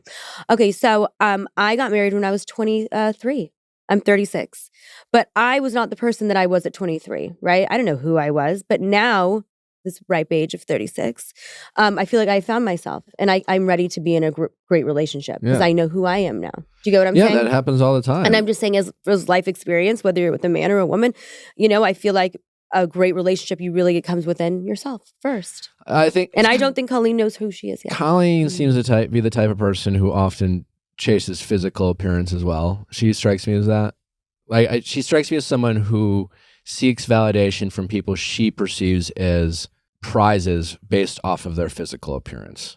Interesting. Yeah, I wonder. I wasn't picking up on that super strong, but I think it makes a lot of sense. Like being a ballerina, I think there's and granted, I only know the tip of the iceberg about like the dance world, but from friends who I've talked to about it, it's like there's so much of this, like similar to modeling, like you're replaceable. Like there's a million girls who want this spot, you are utterly replaceable, and there's this like very big physical component of like not just like what are you capable of, but like this is a performance role. Like what do you look like? And so I wonder if kind of being in an environment where like the way people look and carry themselves is like very significant, if that just infuses. Do you think she's lying? Do you really think she's a ballet dancer? Honestly. Yeah. I mean, but I mean, really think about it. I think she's been a ballerina. But really, dancer. you guys, think about it. Look at the title, ballet dancer. Okay, cool. You're a ballet dancer. Do you just go to your local place and ballet dance, or are you like on? Like, do you know? Are you a teacher? It's reality TV. At some point, she definitely was a ballet dancer. Okay, so like, but you're right. She probably what isn't is your job then? dancing. What do you do? No, not you. I'm asking, like, what is that her job? Yeah, but like that's the thing. Some of them have more of a job, and some of them have, I guess most of them just have jobs. No, they all have jobs. A ballet dancer. That's like me saying. So she's performing. You're right. Yeah, that would suggest that she's currently. So you're performing. she's on tour performing as a ballet dancer. Or maybe or not, or maybe she just does it all day at her studio next to her house all day, just twirls. Maybe. Yeah, I wonder. Do you see what I'm saying? No, I get what you're saying. It's just a very interesting. Like if there was a teacher next to it, I would say, "Oh, cute." I'm so used to watching Bachelor in Paradise now, where they're changing these crayons like senior digital. Do you guys see how I PR just caught that? Wow. Yeah. I just want to show you. She's a ballet dancer on the weekends. She was a ballet dancer. She was she has balleted. She has balleted. Yeah. In high school. And anyway. I'm sure she maybe like does like shows every now and then, but yeah, it felt like a real branding thing where I thought she's used to getting like a lot of like, ooh, you're a ballet dancer, like how interesting. But my read on her, but that means that Colleen is saying ballet dancer because it's a sexual thing. Like I'm flexible. Yeah, she did. I'm just saying it's a thing. I think she's been chasing really attractive men her whole life and gotten rejected often. I think she gets rejected often. Like men that I'm not she just saying that because perceives. of look wise. I'm just saying his personality. I'm sorry. I'm not No, into no, Colleen. no. I'm thinking about it. I mean, she's an attractive person. I'm saying like she's going after guys that she sees as super attractive, whatever her type is. And I think she's often trying to, and she aims high. You know, good for her. She's setting high goals, so to speak. But I think but she's doing it because she finds validation in that. And if she can get the arm candy, so to speak. I don't even know that it's like the hotness of people that she's going after so much as the way that it seems like she feels really dependent on them so early on. Yeah. Like it's felt like when she was talking about rejection, you know, because she got rejected in the pods. And then finally with Matt, when they had their first fight and she was like, I just like anything, I just can't lose him. Like she just like was really, she became incredibly concerned. And there was a lot of like, it was just kind of like the opposite of like, I feel self-sufficient. Like, I know I will be okay no matter what. Like it was I very... honestly felt like that was more her not wanting to leave the show. Yeah, I think so too. Because I honestly, like, I look at Matt and Colleen and I see Colleen, again, if the real world, like Colleen is going after the Coles in the real life. And even like people who were common society might perceive as slightly prettier than Cole. I think she's been chasing a lot of those men. And I think someone like Matt is the type of person who's been chasing Colleen. So yeah, what did we think of the fight between Colleen and Matt? In the group setting, it was discovered through conversations that Cole and Colleen had a talk, and they both basically they both acknowledged to one another on some version that they were attracted to each other. And I think and one in of the real world that they would maybe date. Or like right? approach each other at they a would bar. approach each other. Okay. And Matt was just like, we're engaged. Like, what the fuck? Now, keep in mind, remember that Matt was like ghosted by his 10-year fiance. Oh, so there's been cheated PTSD on. Yeah, he's got there. some PTSD. He's got things he needs to work on. So, and also, when Colleen and Matt are first getting along, I thought one of the most like sweet, pretty moments was when he was like, I would walk up to you at a bar. Like, I would approach you in the real world. Like, I remember being like, aw. So I feel like it also probably sucked to have that language that you thought was like a connecting thing that made you feel special, like used with someone else. Here is my problem with Matt, how he reacted. In a reality TV space, I think we have to be careful about criticizing people getting angry with music and things like that. I know we want to be mindful of watching these behaviors. And yes, I know it can be scary when men get angry because there's obviously, unfortunately, a lot of examples of toxic men getting physical. Yeah. And we have to be mindful of that. You know, and there was an intensity with this fight. I think obviously the music played a role. As soon as they got angry, you hear this music. But at the end of the day, you know, Matt got very angry, and it was an uncomfortable to watch. But you know, he didn't ultimately, you know, say anything to her to want to hurt her. He was very clearly hurt, and he expressed that by, you know, he swore but ultimately it just ended. And it was really uncomfortable. But my big problem is the next day, it's like, I would understand that this would be a non-negotiable for Matt. Hey, I've been cheated on. I have this thing. I'm not okay with it. Yeah. But then the next day he was just like, oh, well, we made up. And then to me, that just told me that Matt's a reactive guy. That if something is not a non-negotiable for you and you have some like wiggle room, then you need to be able to control those emotions a little bit more in the moment, you know? Like, you don't get to just always pack. Like, we've seen him pack his bags twice now. Like, it ended with the cliffhanger of him packing his bags again for the second time, which, what an amazing line, which, this is the real world. It's Wednesday and it's 2 a.m. Like, that was amazing. But I just think he's a very reactive guy who, you know, granted, he's been hurt, and that sucks, and I empathize with that, but he has to be able to control his emotions better in the moment. He needs therapy. He definitely has to work through this, him being cheated on. He's not on the right show right now. He needs to work on himself. He needs to work on himself first and then come back to this show in like a year. Yeah. But yeah, I just think him being okay with it the very next day told me that he is reactive to a point where I think he needs to work on that, because it can look scary, and it can look it can look scary. You know, he has the right to get mad and he has the right to feel, but personally, like for me, I don't know, like if your boyfriend, if you found out that, and again, like I recognize that there are other attractive guys out there that my girlfriend's attracted to. I get it. You know, I don't want to hear it all the time. I get it. If I found out that Natalie, or let's say you found out that your boyfriend met a person, he thought they were attractive, and you found out that he kind of said something to the effect, because the comment was, you know, in another life I would. You know, if I didn't have a girlfriend, I would. I have a girlfriend, but you know, hey, you know, it's too bad I have a boyfriend. I've had women say that to me. It's too bad you have a girlfriend. Oh no. I would be irritated. Don't get me wrong. I would listen. You don't say that to any. No. But would you lose your shit? Would you break up? Would you storm out? Would you pack your bags? If I found out that my hot 31-year-old boyfriend said to another woman that in another lifetime, like if I didn't have a girlfriend, I would definitely go for you. Yeah, I would flip out. Like, don't talk to another girl like that. Absolutely not. I would be annoyed. I would be frustrated. I would say, I don't really appreciate that. Like, and I say that as someone who has also been cheated on, you know, but I wouldn't act like he did. I wouldn't act like he did. I wouldn't, but I still would be reactive. I'd be like, that's terrible what you just said. Sorry. Yeah, it would make me feel like shit. You know? I'm a really real person. Like if I feel like I'm not getting attention, I go, I need more attention today. Thank you. Yeah. I think it would make me feel more insecure than it would make me feel angry. I think insecure as well. Yeah. I just didn't get the anger. Like, and again, he has so much of it. And he has the right to feel that way. A lot of people would get angry. I would be more annoyed than I would be angry. Yeah. Because there is a part of me that would be, the realistic part of me would be like, I mean, I get it.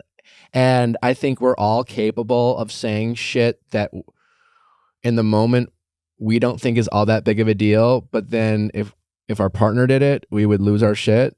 But like I said, they honestly haven't been, how long have they been dating? I mean, for real, like I think 7 days in the pod, Okay. Not right? very long. No, So and that's the thing. We're hearing them all say, that we're hearing them think out loud in this kind of very crazy environment. And that's the thing. I give all these people grace. Like, all these people are probably deprived of sleep. They are all stressed out. They have the pressure of getting, Matt, who was dating someone for 10 years, who got cheated on, is now facing a decision to get married to someone he's known for less than a month. I can only imagine that pressure he must be facing on, am I about to make the biggest mistake of my life, even if he's doing it for the clout? I don't know. Yeah. I will say, though, when it came to Colleen, I'll do anything. To me, that felt more like wanting to stay on the show than begging for Matt not to leave her. I think Colleen is, she wants to stay on the show. It's a clout thing. Yeah, because like it ended with her, it ended with her being at the club. Is she at the clubs with Cole? It was unclear. Yeah. She just didn't come home. I think she's just out. I don't think she's out with Cole. I think she's out doing her ballet moves. Twirling. She's twirling in the club. Yeah, and she doesn't want to be tied down. Like Matt wants a wife. Matt wants a wife. He wants a very traditional wife Who cooks dinner. Who loves him, and I think he's no Postmates. No Postmates. Yeah, he wants and I think Colleen is just breakfast, lunch. Colleen dinner. is not into. Colleen needs to feel validated by who she's with, and I don't think Matt validates her. Yeah, like Colleen needs a guy who like cooks dinner for her while she's like out. I don't even think. She needs someone her like hungover, like in the morning if she's really hungover. She needs a man that'll make her, a peanut butter and jelly in the morning. No, I know what I think. I think she needs a man that she thinks other women want to have sex with. Oh God, that's toxic. But then I feel like that's enabling. Like, yeah, I'm not saying it's right. I'm just saying. But you are right though. There's a toxic thing about her. Yeah, like there's a very comparative. Maybe that's the best way of saying it. Forgetting about like attractive. She, I think, is attracted to men that other women want. Yes. And Matt is not the type of guy who walks into a bar and heads turn. No. and she will feel validated by landing. She only is going after fuckboys because she wants the fuckboy to pick her, so she feels special. Well, I think she's so insecure that she just wants that. Yeah. Do you think there can be two nurturing people in a relationship? Like when we're saying like, oh, she's the one, like Matt's the one who expects like her to take care of all these things. Like, do you think in most relationships there's like one person who's a little bit more like caretakey and those kinds of like? I think often it's not the same, and I think it's often not equitable. I think ideally you want two people who, you don't want to have one person who's only the empathetic person who's always like. I feel like me and my man are the same.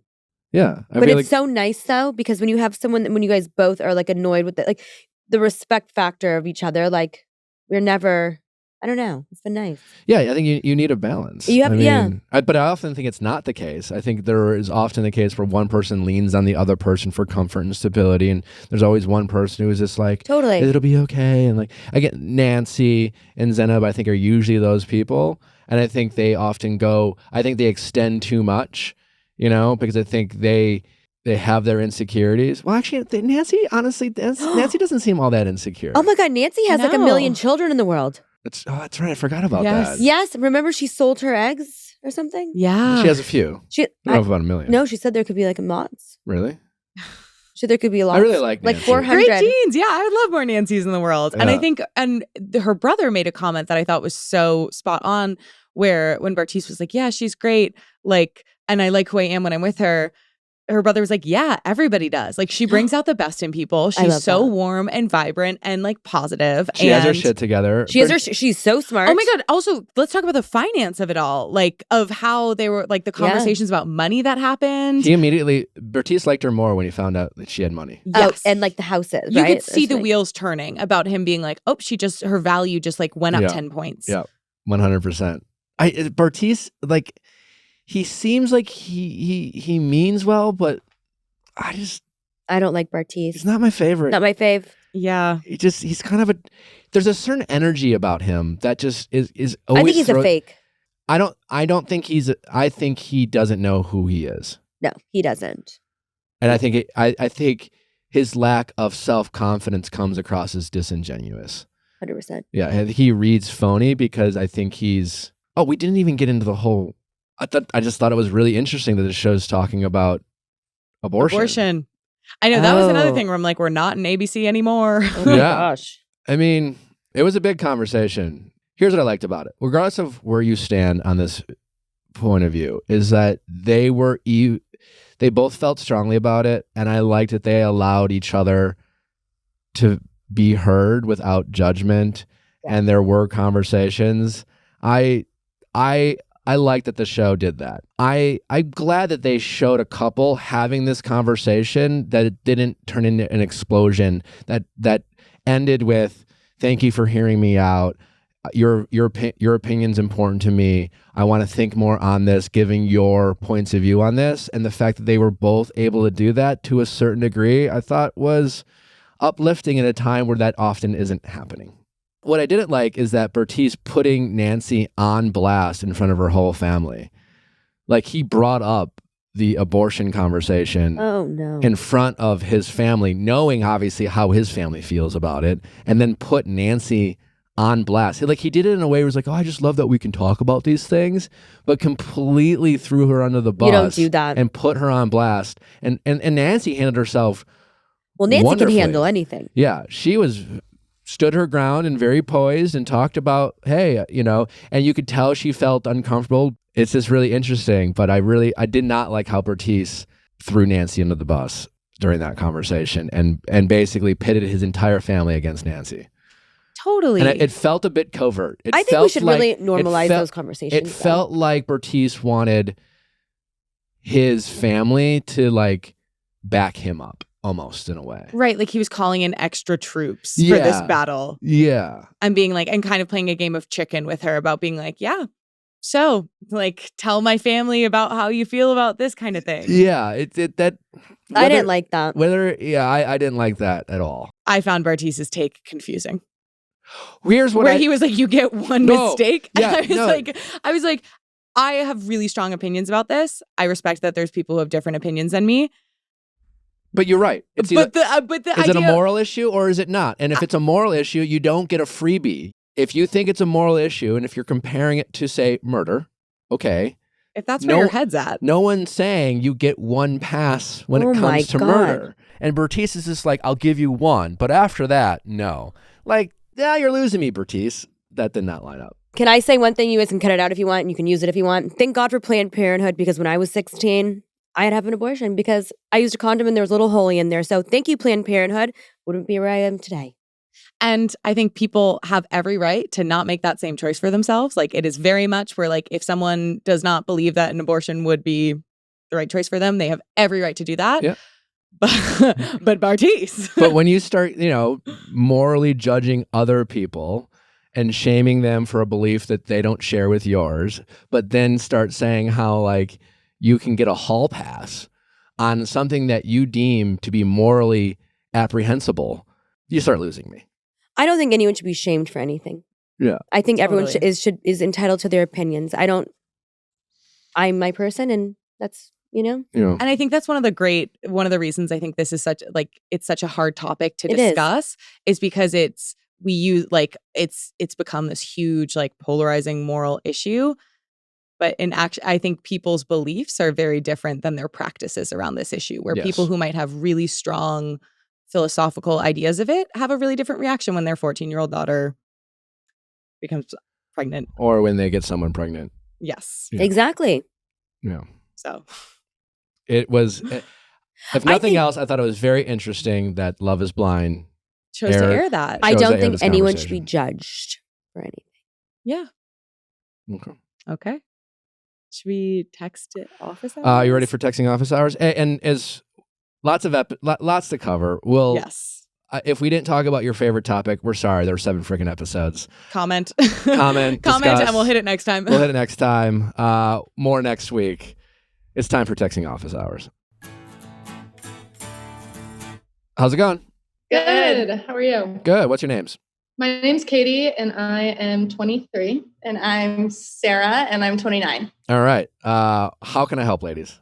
So I wrote in for Katie because she was recently broken up with over the phone and then ended up writing him a letter, put it in the mail, and then later that day saw that he was on Hinge and started freaking out. So now we kind of just need advice what to do from here. Okay. Wow. All right. Sorry for your loss.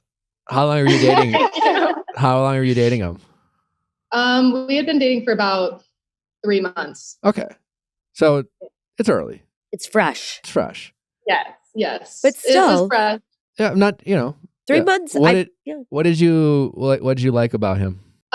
He was very mature. So he was the first older guy that I kind of dated. He's only 25, but I liked that he was more established.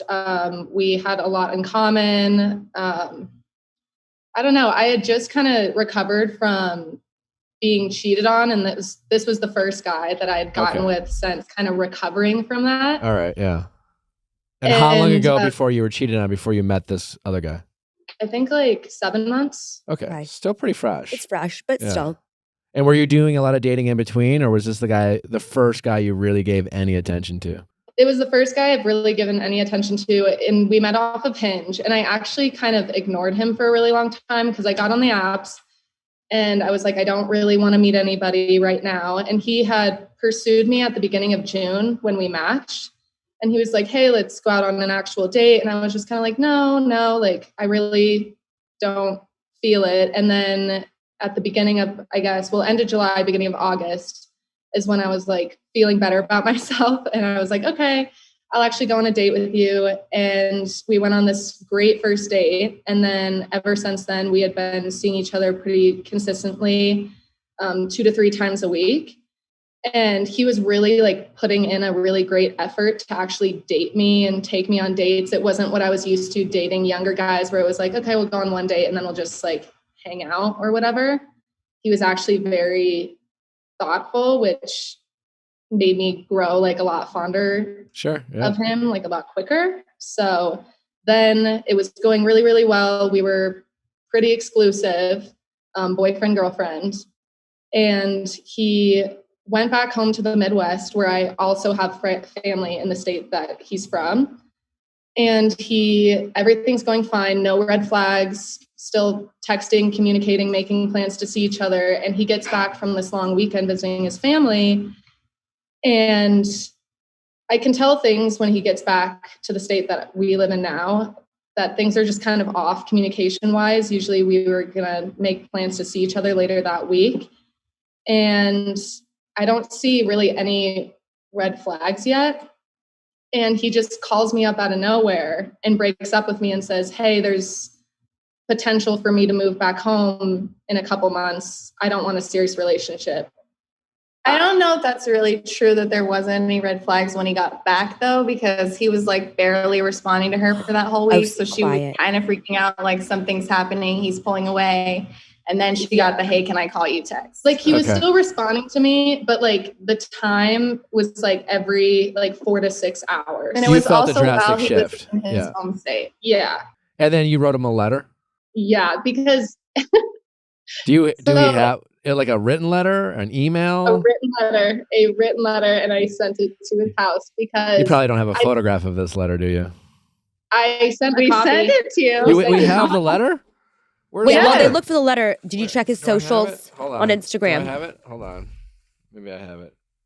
So this letter is the draft that may not be exactly what she sent, but it was my edited version, what I thought she should send. It should be it's pretty long.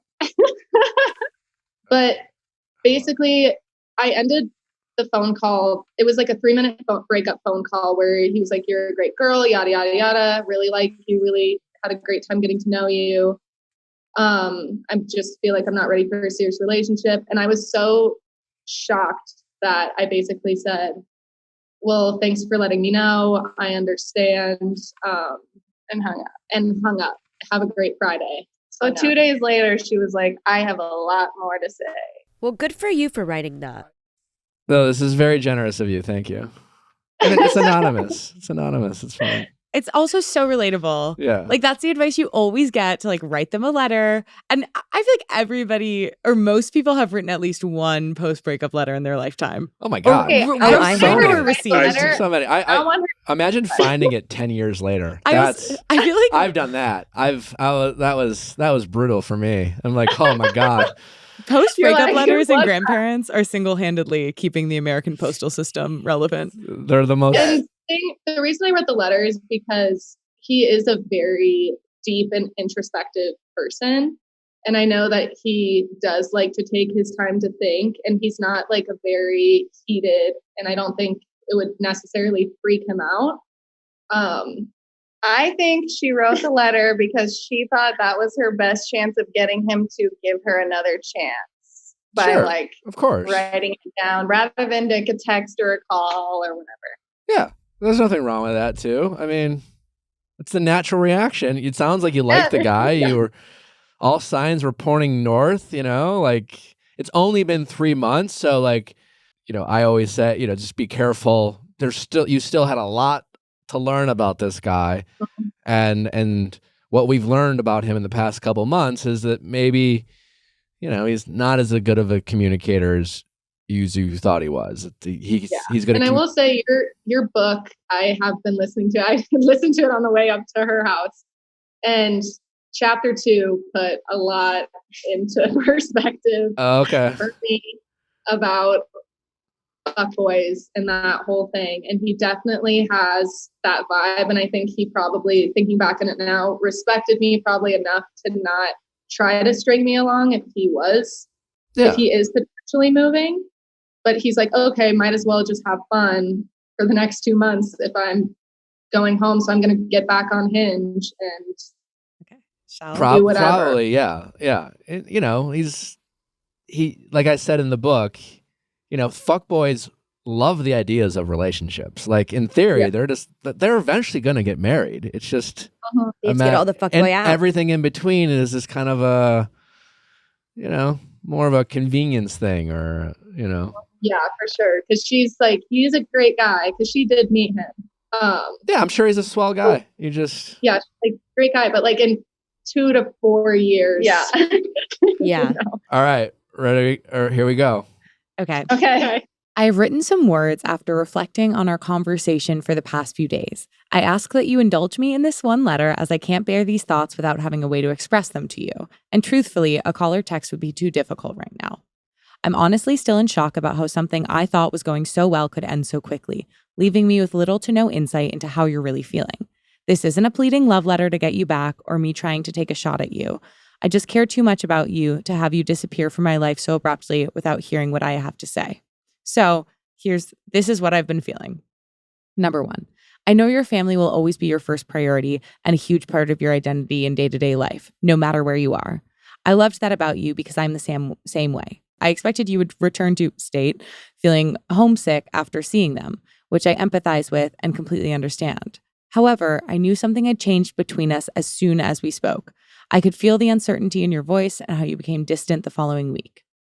Number two, your drive and routine are probably the second most important thing to you. I highly respect what you're wanting to achieve over the next few years. Over the short time I've known you, I can honestly say you've inspired me to work harder and be better about working towards my own goals, and I thank you for that. The ambition that you have is truly unmatched, and I would never want to get in the way of that because it makes you, you. Number three, you want to feel in control of potential changes because if you don't, the uncertainty of everything throws numbers 1 and 2 completely off. You aren't sure where life is going to take you over the next year, and I think I'm right to assume I was an unfortunate casualty of the situation. With all the changes you may need to make to reach your life goals, it's easy for me to assume that you thought you were being chivalrous by breaking things off with me. So here are my thoughts. You had an amazing time being back with your family and friends in blank. You had a great talk with your family about how to achieve your goals and the possibility that doing so might be easier back home, especially if your brother and sister don't end up coming to state. I get it. It would be cheaper for everyone involved. Your family unit is there and connections are already established. It's the perfect plan, but it left you with a lot to consider about your life here. So you had to get on a plane and contemplate the value of everything you've been working towards out here. It's a lot to contemplate when reflecting on the life you've made for yourself miles away in blank for the past 2 years, a life that you've expressed to me you've grown to love. I'm sure you were wondering if it would have all been for nothing if you moved back home. I would be feeling just as conflicted if it were me with so much to consider. I think I know you well enough to know that the idea of keeping up with your busy routine, considering making major life changes, and on top of that, giving 100% to your girlfriend suddenly seemed like too much. I assumed the easiest solution was to remove the newest addition to the equation, to mourn our relationship now and start moving on before things become more complicated. I don't know if you thought I would try to convince you not to go or to try long distance or any of the million other scenarios I'm sure ran through your head. But I do know that but I know better than to stand in the way of what's best for you, and I would never want to repeat what happened in your last relationship either. However, I thought we were far enough along that you would have at least tried to have a conversation with me and take feelings we have for each other into consideration. 9 weeks is a very short amount of time to have strong feelings for someone. I know, but I really enjoyed having fun with you. I really appreciate all the parallels in our lives and the things we have in common, especially how important family is to us both. A lot about our relationship was special to me and felt like something that is rare to find. At the end of the day, I want you to go and pursue this dream job and crush your 5-year plan. I want you to be happy and fulfilled, surrounded by everyone you love so, so much. But I can't deny I was looking forward to more time together. My heart is broken because I guess I did not realize how much I've grown to like you over this short amount of time. All this is to say, if there's any part of you that still wants more time together too, all I'm asking is for you to think about that. In the meantime, I want to make it clear that I will continue to live my life and make peace with whatever your decision ultimately is as quickly as possible. I will support and encourage you in whatever way I can. If you're willing, I would love to have a conversation with you when things are more settled. You may not think I get it, but I do. I miss you. I mean, ultimately, I think it was a great letter. Beautifully said. Yeah. Well done. I really loved the first half. Because the first half, what I was thinking about when Amanda was reading it was like these letters never like have the impact you want it to have when you want it to have it. But what's the beauty of this letter, assuming he reads it, because you never know with guys, he'll remember that part because in that letter you did a really good job of letting him know that you kind of saw him and that you complimented him and you gave him a lot of credit for the things that you liked about him. it's gonna fall on deaf ears right now. Yeah. But it will sit with him, and if he's in his fuckboy era, which he probably is, you know, he's 25, he's career focused. Those are his priorities right now, it sounds like. I could see him reaching back out in the future. That's almost guaranteed. Unless there's another girl in the equation that back home that you don't know, and that's possible. See, that's my feeling. Yeah, that's entirely possible. Like the abruptness, goes home, meets someone, old flame. That's possible too. I'm a strong believer. If you're listening or reading the book, you'll get to that part of like when to ask why and when not to. You're in the when not to ask why category. Yeah. So the why doesn't really matter, you know? So all the energy that you start figuring out, like, well, you know, I know it's fun to do with each other and your friends and you debate and all the scenarios. I know it can be fun. And I'm someone who I'll go down a rabbit hole with this stuff. I've done it a lot, but like it personally doesn't do you any good for your mental health, Katie, in terms of like trying to figure out, was there another girl or was this it doesn't really matter. You know, at the end of the day, well, he didn't do it perfectly. He did give you a definitive answer, and that was he doesn't want to be in a relationship with you, you know, for whatever the reason, you know. And so what I loved about this letter, though, is that this letter is going to remind him of in a time which is certainly going to happen when he's feeling a little less than and he's feeling a little less validated about like someone who really loves him. He's going to remember this letter will reinforce what he lost. So even if from a petty standpoint of you can have a feather in your cap of knowing that at some point this motherfucker is going to reach back out to me or call, and even if he doesn't, like you can have, that's a small victory. The second half of the letter, you plead a little bit more than I wanted you to, you know? That was me deleting 5 paragraphs that were 10 times worse. Yeah, like the step one of let's see if, hey, no, I love it. Your analytical brain, like here's this guy, he's probably analytical. You're getting on his level. Like, you know, like let's just map it out together, man. Like I hear you. Yeah, she was like, Nick would not stand for any of the shit that you just said at the bottom of the literally had a paragraph in there that said, if there's any part of you that still wants to just hang out and have fun disgusting. Oh, no. Disgusting. Criminal. If you just like, honestly, silly. you know, like if you just get bored and you just want to use me and I'll just, you know. That's what it said. I was like, I'll accept anything. I'll literally accept anything. Like just like let me know. Like let me know where I should show up. Let me know what I should wear or not wear. Yes. It really doesn't matter. Yep. I just want to be around you. I know, and that's why I emailed Nick. Listen, we are in a much better mental state this week than last. I'm not you look great. I have been there. Yeah. But it's good to have a friend like this, and just keep reading the book. Have you hit chapter 10 yet? No, I'm only on chapter. Page 6. Skip to chapter 10. Okay. I mean, the book is essentially a bunch of essays. It's written to like go through a relationship, but chapter 10 is about getting over them. Okay, that was. We'll listen to that one on lunch because I have the audiobook. Yeah, so skip to chapter 10 and then go back. But you don't need to like read chapter 6 to read chapter 10. Well, did he respond? No. So then there was the hinge too. So friend. That's just your ego. Another one of my friends saw him on Hinge not even like 24 hours after the breakup, after I've already sent the letter. Yeah. I mean, listen, again, technically he's told you he's not looking for a serious relationship right now. Yeah. So him getting back on Hinge technically makes very much a lot of sense. Yeah. It wasn't shocking. It was not a shock. I just think that her messaging him on Hinge kind of deletes any chance of him replying to the letter. You messaged him on Hinge. She got a Hinge and then wrote to him on his profile because he was the first one that popped up on when I remade the Hinge profile, because I was like, let's just go take a look. What'd you write? Do I have that too? You have that also. You should. I think you should. I think you do. But Derek, do I have that? It was in the original email that I sent.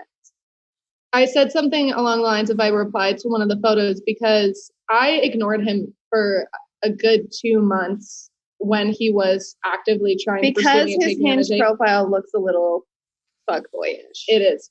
So the first email that I sent has exactly what she said on Hinge. It's not a screenshot. It's just in the email. And then in another email, I sent you his Hinge profile. I do want to see what this guy looks like. I felt it was important information. You're a great friend and friend of the show. Yeah. Okay. It says, so 48 hours after the breakup call, when he popped up on your Hinge, you responded saying, LMAO ... Now I remember why I had to talk myself into going on a date with you in the first place ... Silly me. Okay. Yeah. I mean, what else? Yeah. What else? Did he see that? We don't know because he didn't you reply. have to like match with the person for them to see. So I'm assuming yes, but also he's wait. So if he didn't match with you, he wouldn't have saw it? No. He would see it in his likes, but he never replied to it. Yeah. Yeah, I mean, listen, whatevs. It wasn't your best moment. Like, fuck it. Definitely don't do that in the future. I think honestly he would laugh because I mean, yeah, the relationship was so short that we haven't really gotten to see each other in that kind of banter, I guess. Where I think I've always been very Yeah, I mean, this guy's not going to settle down for the next 10 years. Thank you. I mean, he's hot. He's hot and he's a total fuckboy. And that's fine. Thank you. You just made me feel so much better. Okay, now the problem is, Nick, she's on Hinge still, and the only people that she likes look exactly like this and are age 25. That's the thing. Listen, like, read chapter 2 a couple times. Like, you're gonna marry a fuckboy someday, and I don't even like we all like I really believe that we're all in a hookup culture. We're all a bunch of fuckboys. Women are fuckboys too. At the end of the day, if you're having sex in hookup culture and you like someone a little less than they like you, you're the fuckboy in that situation, right? And so the more times you get people to like you, and if you're a hottie, people are going to like you a lot, and you're going to disappoint a lot of people, right? And so I think you're going to pursue people that people often pursue. You know what I'm saying? And at someday you're going to meet a guy who really, and this guy was that guy. He clearly took, if you want to like stroke your ego, he took a 3-month time out from like probably telling himself that he just wants to fuck around and be a fuckboy and focus on his career.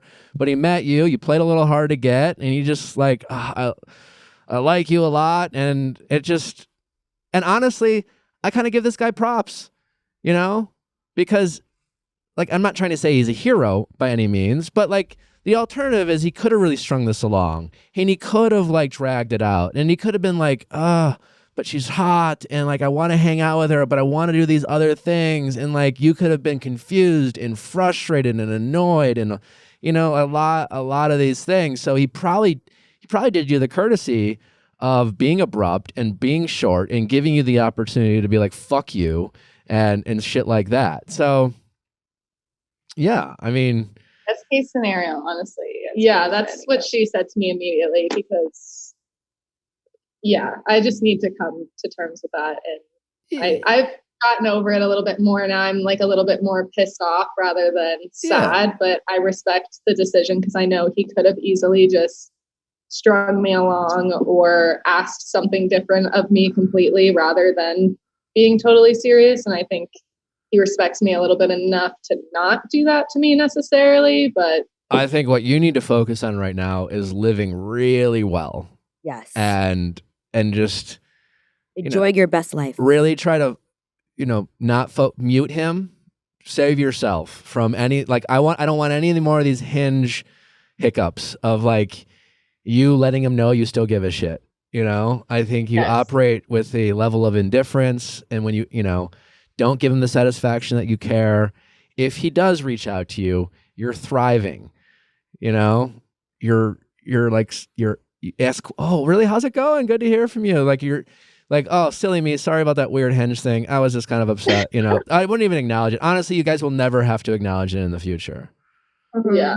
I mean, and listen, like, I'm not a big believer in like exes coming back and you giving them the time of day, but because again, like if this guy comes back in 6 months, it's because he's bored, you know, and you probably were, again, to stroke your ego, I would be shocked if he doesn't follow up in the future, you know, unless there's another girl in the picture. But even then, this guy's not settling down anytime soon, most likely.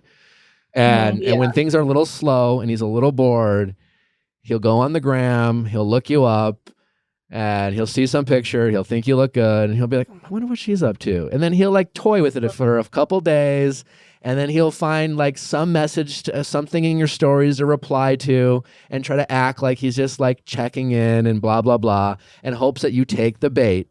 Don't take the bait. Okay. I'll try my hardest not to. Don't.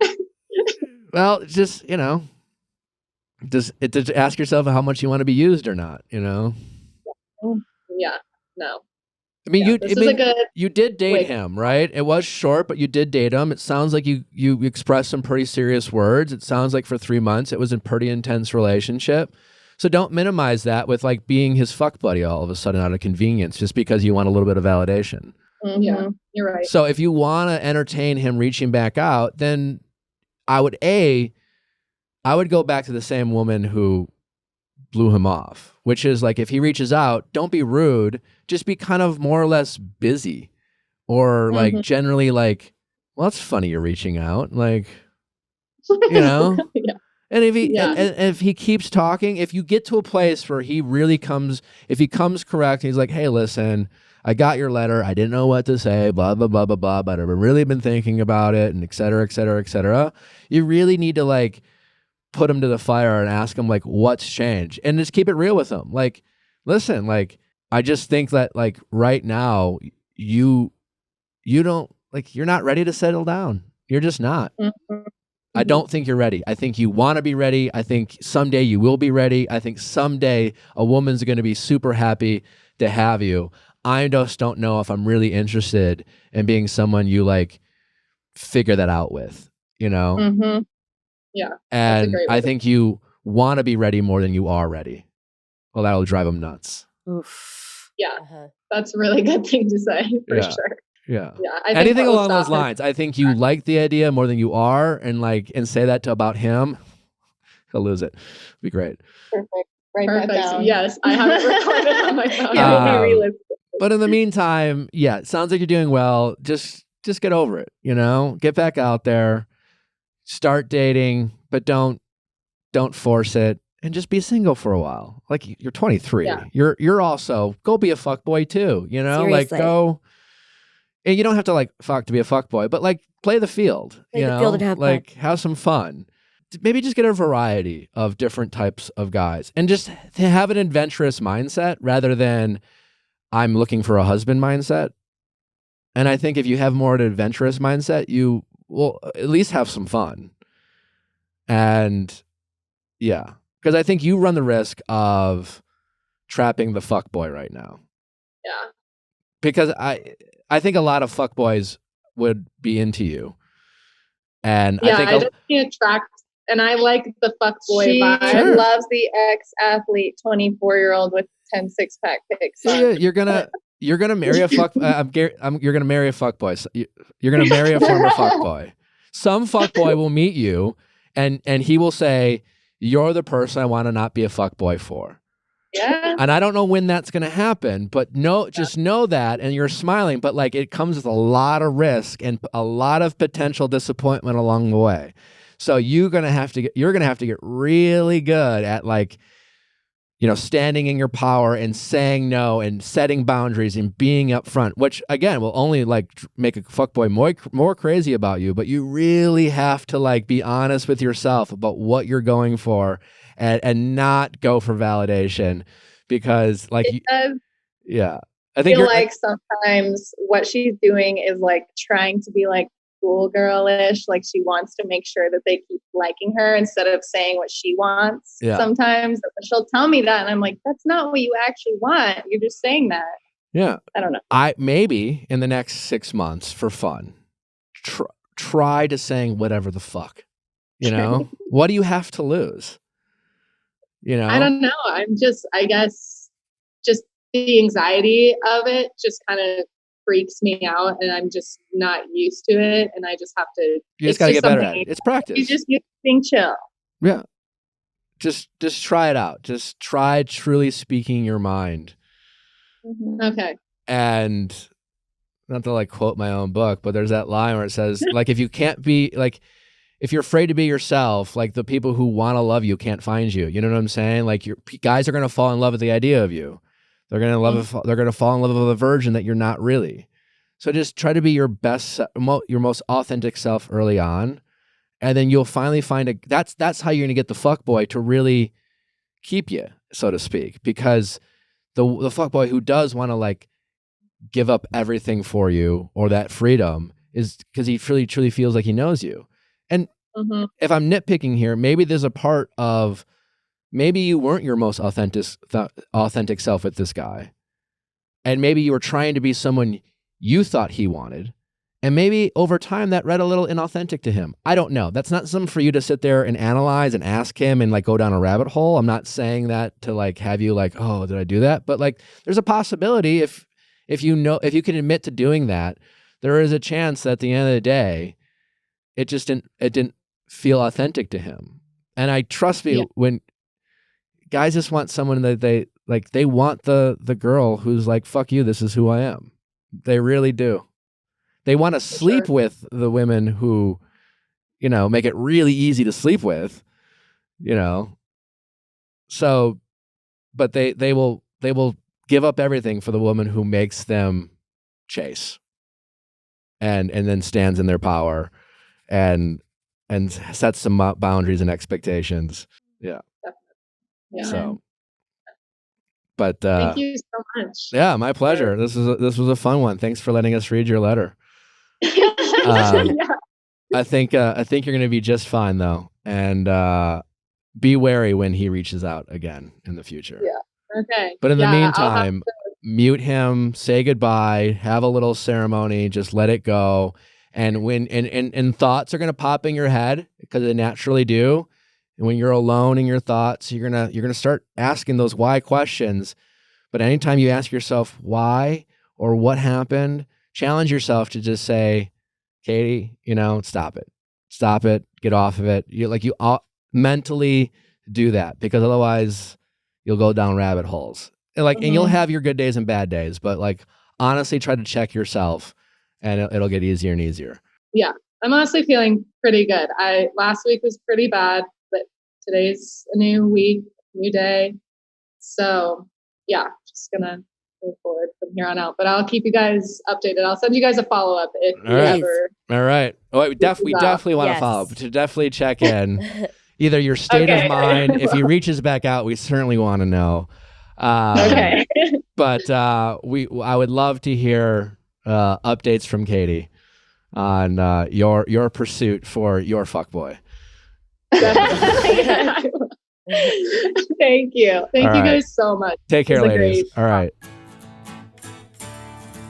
How's it going? Hi. What's your name? My name is Jasmine, and I am 23 years old. How can we help, Jasmine? Hi, Jasmine. Hi. I am trying to decide if I should shoot my shot with a guy that I haven't seen in 2 years. Okay.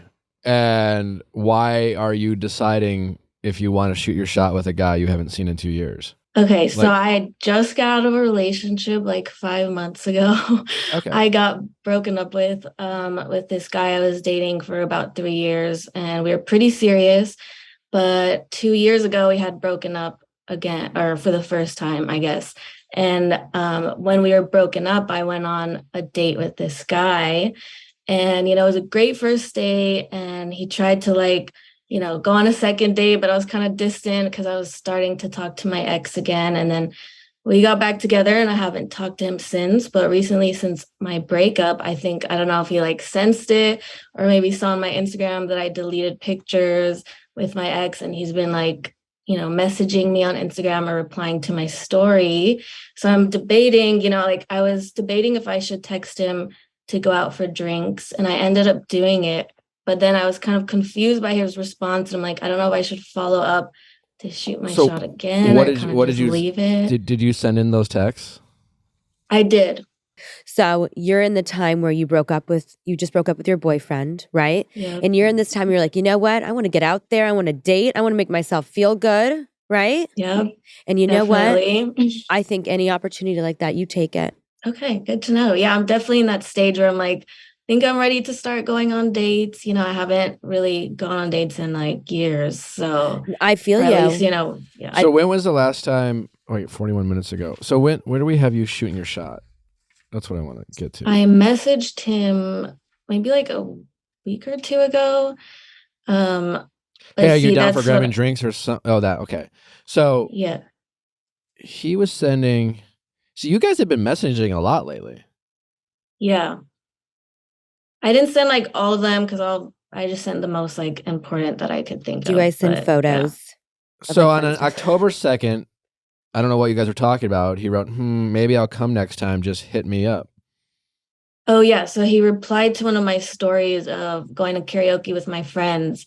So he plays drums and all of that. So he replied and was like, oh, is that you singing? And I was like, yeah. And then he was like, there's just a drum kit sitting there. And I was just like, yeah, you know, you should. And then I think that's why I said you should come next time or something. Okay. Yeah, you should come next time. Okay, I will. He hearted that. And then earlier this month, you wrote, hey, are you down to grab drinks or something soon and catch up? Nice. Love that. You know, simple. Yes, but I'm very confused by his response, to be honest. Well, he wrote, yeah, when you free. Okay. I mean, I'm not. Why are you confused? He said, yeah. Okay, because basically, if you look, I don't know if I sent a picture of the timestamps. So then you wrote, I'm usually free on Mondays, Wednesdays, Fridays, and sometimes Saturdays. When are you free? I love that. You're just trying to schedule. He just writes whenever, but I'll let you know when. I'm working on an Airbnb. Things in life are a bit hectic right now. Oh. But he sent those. So basically, when I sent my schedule, and he said whenever, like within a minute of sending that, and then maybe like 30 minutes later, he was like, oh, but my life is hectic. And I was like, that's weird. But he would send it like 30 minutes later. And then I was just like, okay, do I follow up and like be like, you know, make a plan and be like, hey, like, let's hang out this day, or do I just wait? I don't know. I was kind of confused by his response, to be honest. Was he hurt after the last time you dated? You guys went on a date? Like, and he asked you out? So I actually sent screenshots of that. I don't know if you guys have it, but basically when I was kind of rekindling things with my ex, he was like dating, you know, we were just casually dating, you know, just like he was dating other people, I was dating other people. So he had sent like a whole message about saying like, oh, I just got into a relationship and like I enjoyed spending time with you. And I kind of said the same thing. And that's how we ended it like 2 years ago. So I think I sent those messages. So I don't think he was hurt by it. We kind of both like left that respectfully and we're just like, okay, cool. I know we're supposed to go on a hike, but so this is 2 years. This is November 2020. Yeah. Let me see. I know we're supposed to go on a hike, but in the time since we last spoke to each other, I've gotten into a relationship. I don't want to just ghost you and leave you in the dark about these kinds of things. I think it's rude. I think you're a really pretty and lovely girl, and I'm glad I've spent time with you. I hope things work out. You got God on your side, so nothing will stop you. Okay, well, great. Yeah. And you write a nice message back too. How did it pick back up? So basically I posted on my story, like after I got broken up with, you know, and, you know, post breakup, you're just like, whatever, going through it. Anyway, so I posted that if anyone was down to like travel somewhere soon with me.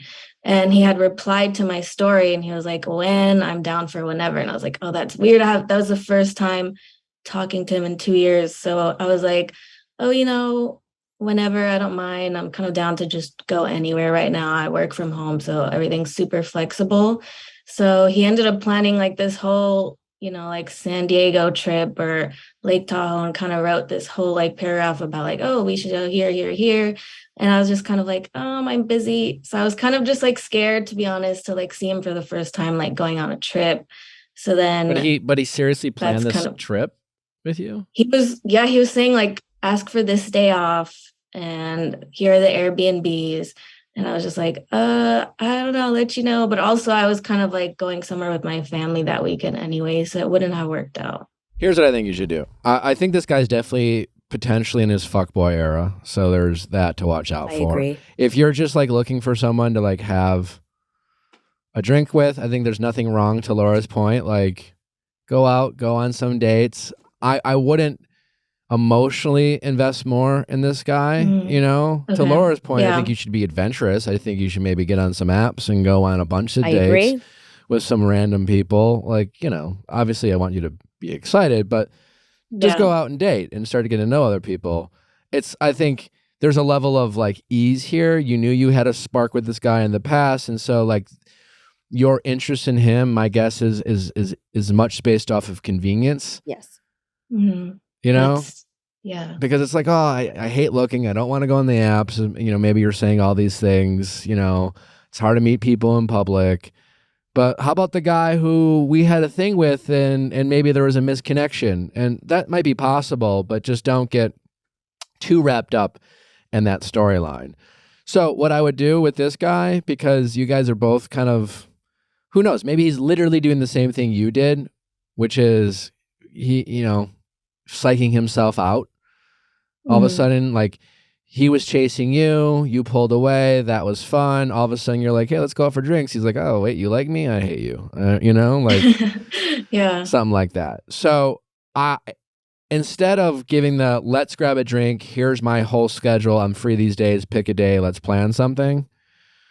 And again, depending on how, like, just know, like, this is kind of trapping fuckboy energy, you know, but I would just randomly one day say, hey, I have this thing tomorrow, or I want to go to this restaurant. Let's go here.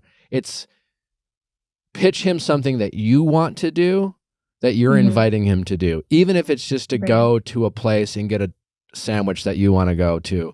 Hey, I'm going hiking. Do you want to come with me? You know, make it more out of like less of a plan. Because quite honestly, once you started planning something, it sounded like he got a little freaked out. I agree. Yeah, that's what I kind of thought. Yeah. Which means that like he's definitely, to me, he's probably in his fuckboy era. So just know that. But hey, listen, everyone's a fuckboy until they meet someone they don't want to be a fuckboy with. So find out if he want, but just go in cautious. And if you do get him to go out with you, just remember that a lot of it is based off of the convenience of talking to him. And then, It's totally convenience though, because when I broke up with my ex, the first thing I did was like, oh, who did I date in high school that I want to call? You know what I mean? Like, who do I have a relationship with already that it's just so convenient? I didn't want to go on the apps. I didn't want to make it like that. But I think that what's going to hurt you even just trying, I mean, it's not going to hurt anybody. Just do it. Just say, hey, meet me at the dinner tomorrow night, 6 p.m. And if he says no, then bye, see you later. How long ago these messages when he said, my life's busy right now? Like a week ago, I want to say, week to 2 weeks. Is there any place you'd want to go?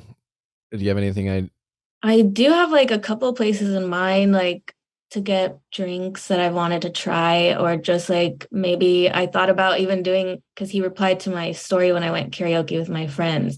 So I thought of even just planning a karaoke day and be like, hey, we're going if you want to join. It's too much. If you want to plan a karaoke date with your friends, do that. But I don't want you to plan a karaoke date with your friends so you can get a guy to hang out with you. Right. Also, karaoke's embarrassing in front of a new guy. I don't know. To me, I know.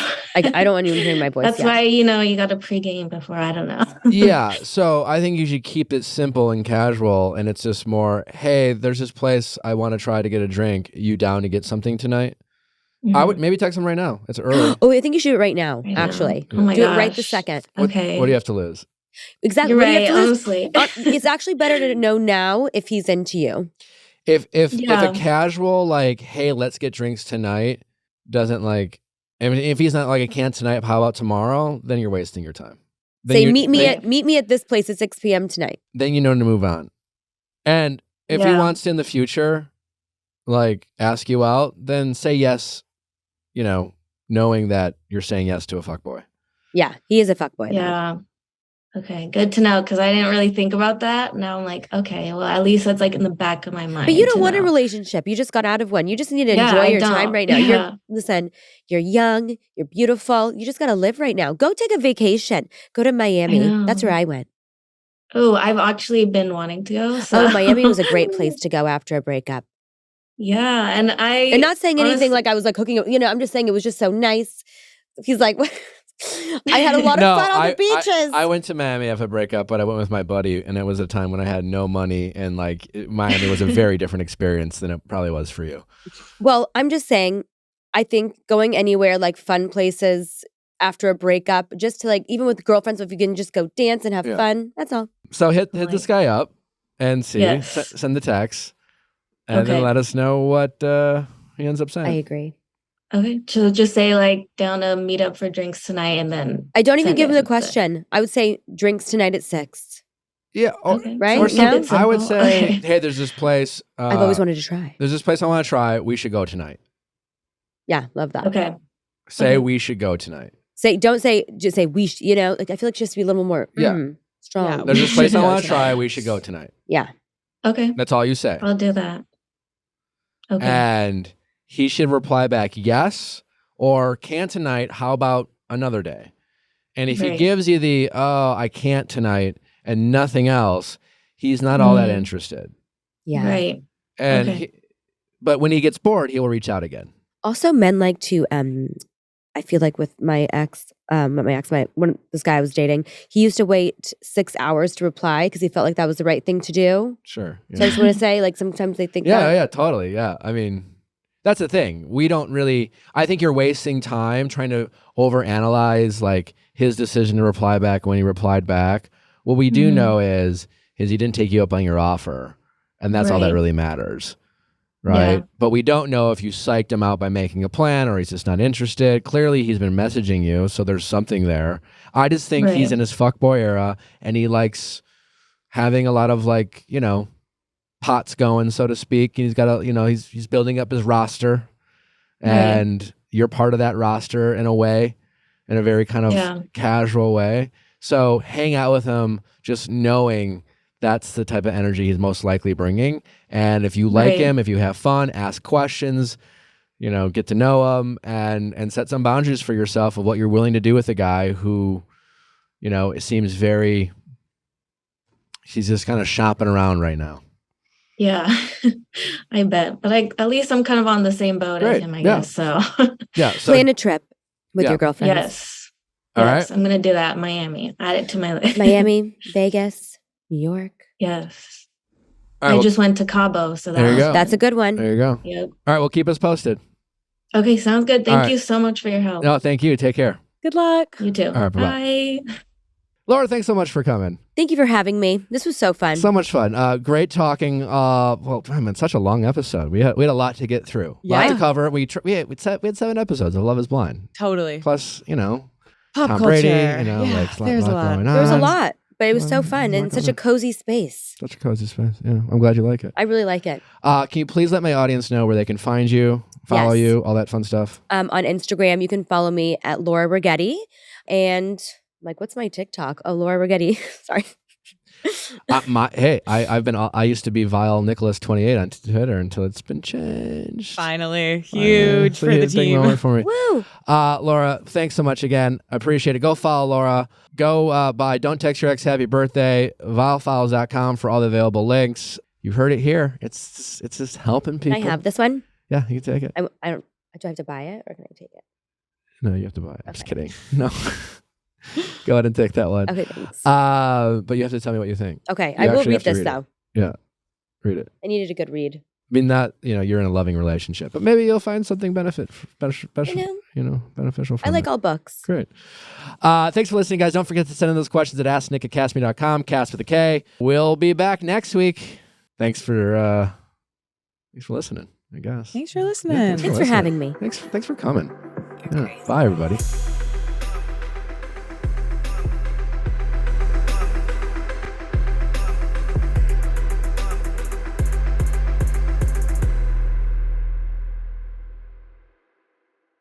Hey guys, thanks for watching, but before you go, make sure you like, subscribe, and ring that bell so you don't miss any future videos like our Mondays Ask Nick for your favorite relationship stories and advice, and our Tuesday Bachelor recaps. See you next time.